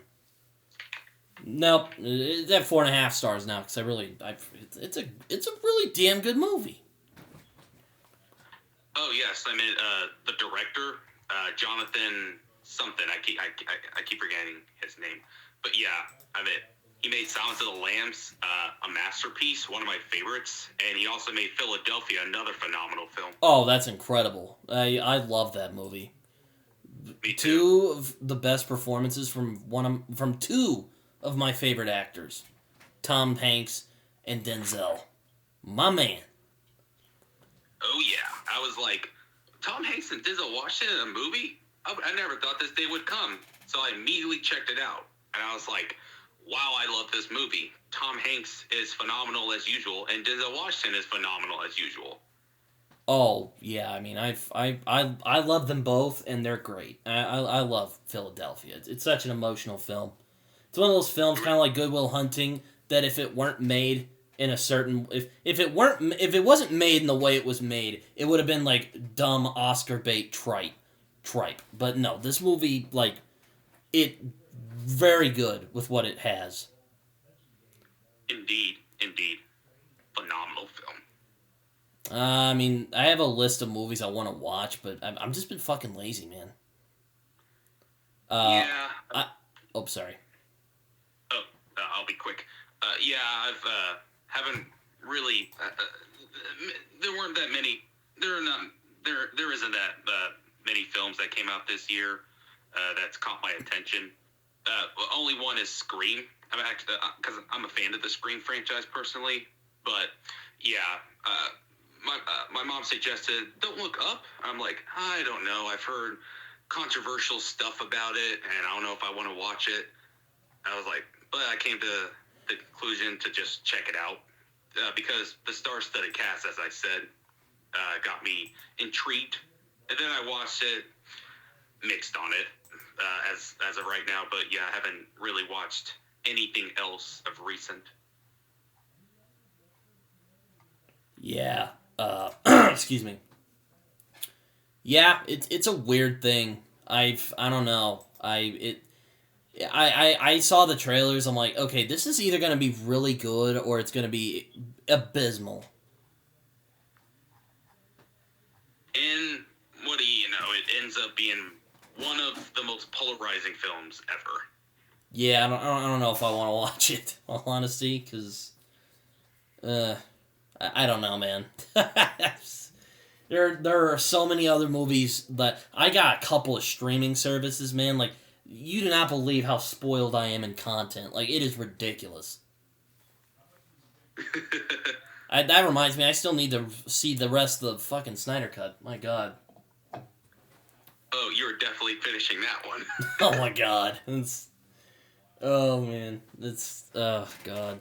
I mean, talk about a polarizing film. Like, that one is, for me anyway, it's very polarizing. Yeah. Like, ask Jacob. Like, I called him on the phone and, like, we talked it over and me bitching about it the whole time. Like, it's ridiculous. Like, it's not bad. There's just stuff in it I just don't like. It's just, annoys me. I will say about the Snyder Cut, after that film was released, I've been addicted to watching, like, side-by-side comparisons just to see how much Joss Whedon has changed. And, oh boy, he has changed a lot more than I initially thought. I will say that. Yeah. Oh, it's wild. I also heard news. Sorry, what were you saying? I'll be quick. Because initially I thought, like, okay, he might have changed a few things here and there, but no, he made a different movie, basically. But what were you saying? Oh, yeah, I did you see the Joss Whedon interview recently? No, I have not. Oh, man, talk about depressing. I mean, I'm not even that big of a Joss Whedon fan.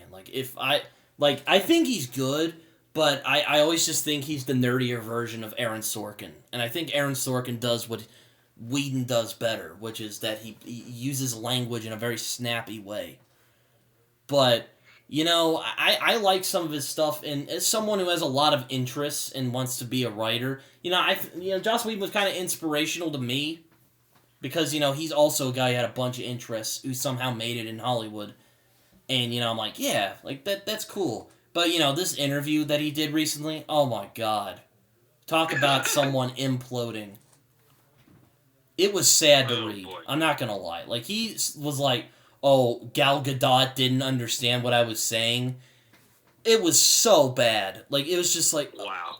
It was so bad. Like, I couldn't even sit... Like, I sat through the whole thing, and I wish I hadn't. Like, curiosity killed the cat, my friends. Wow. Now I want to... Now I want to check out the interview just to see, Oh, yeah, it's bad. It's bad. Like, talk about how someone's degenerated over the past couple of years. It's just sad. Yeah. When it comes to Joss Whedon, yeah, I agree with you. I'm not the biggest fan of him. The only film that I loved from him was the first Avengers, which is like in my top 3 of MCU films. Age of Ultron, okay, but for the most part, and of course Justice League was an utter train wreck. But yeah, when it comes to Joss Whedon, I don't hate him as much as certain people. I'm not one of the Whedon haters, but I don't like the guy either. So I'm intrigued to check out the interview. But I'm not a big Joss Whedon fan, but I was really pissed off about Not just because of just the awful interview and just a guy making an ass of himself on news like that.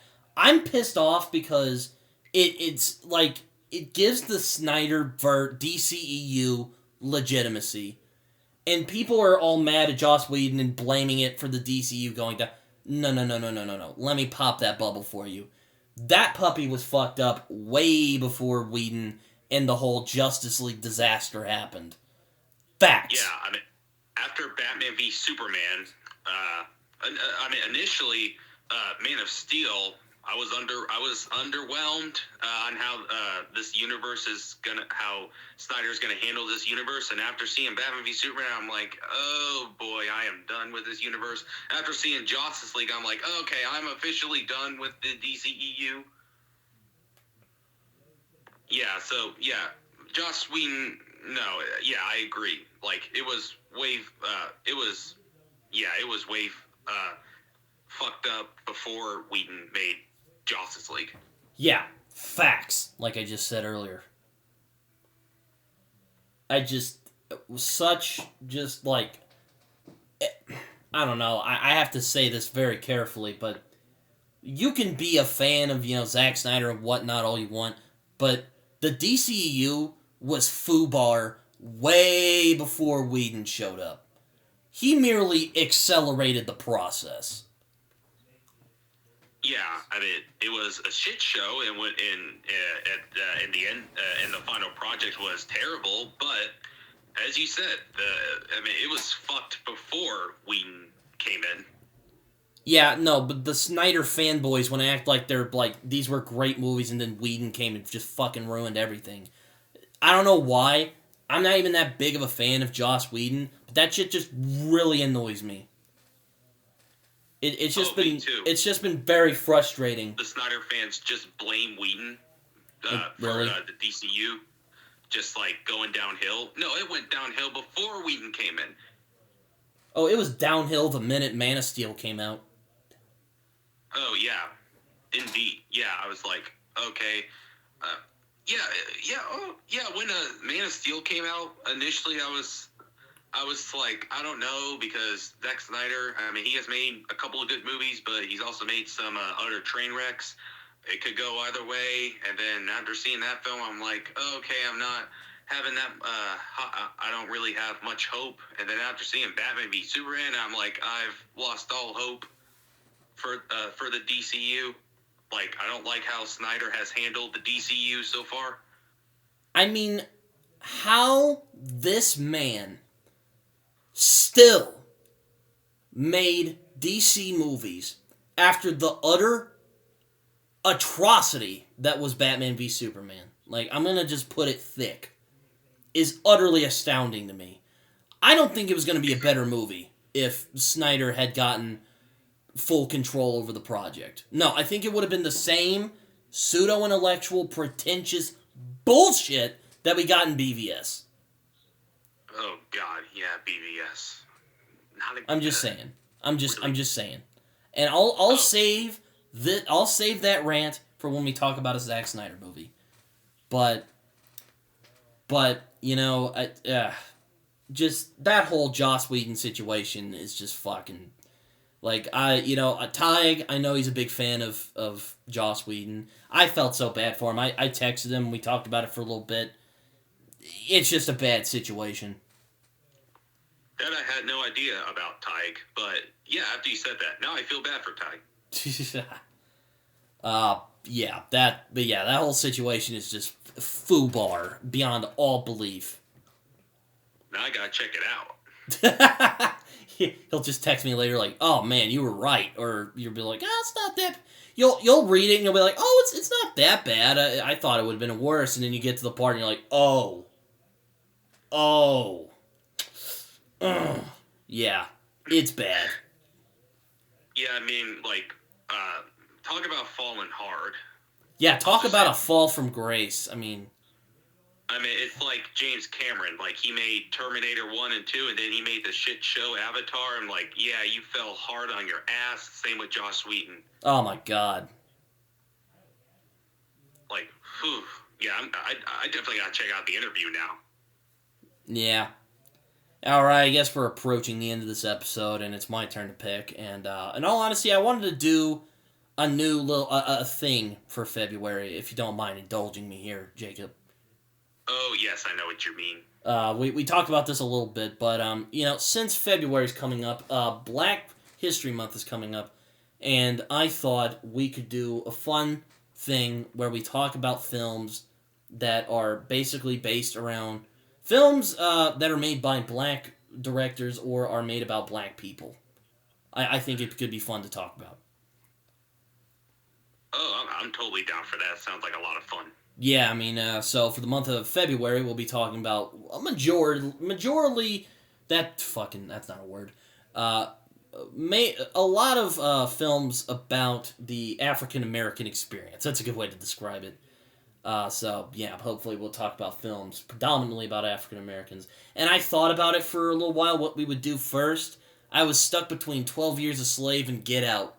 But I decided that 12 Years a Slave is a bit too heavy at the moment, so we're going to start with Get Out. I want to talk about Get Out.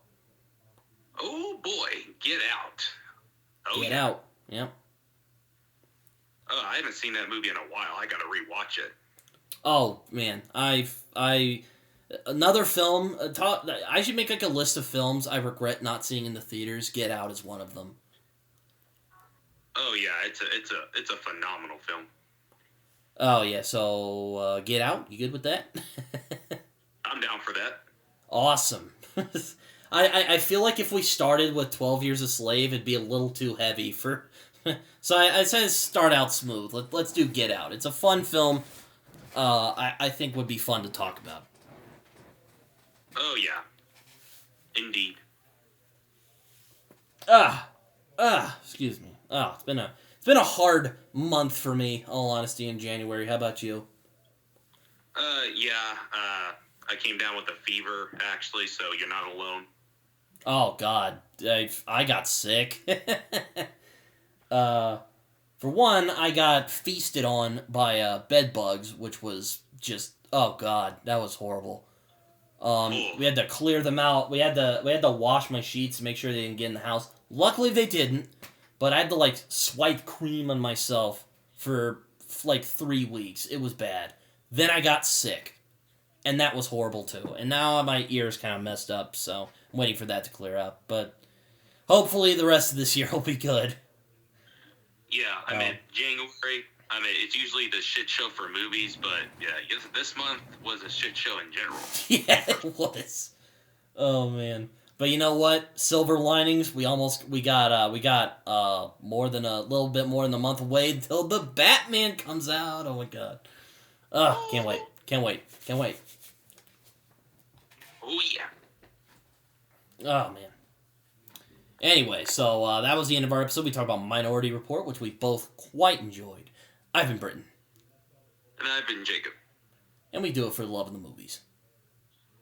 Yes, we do. See y'all later, everyone. Goodbye.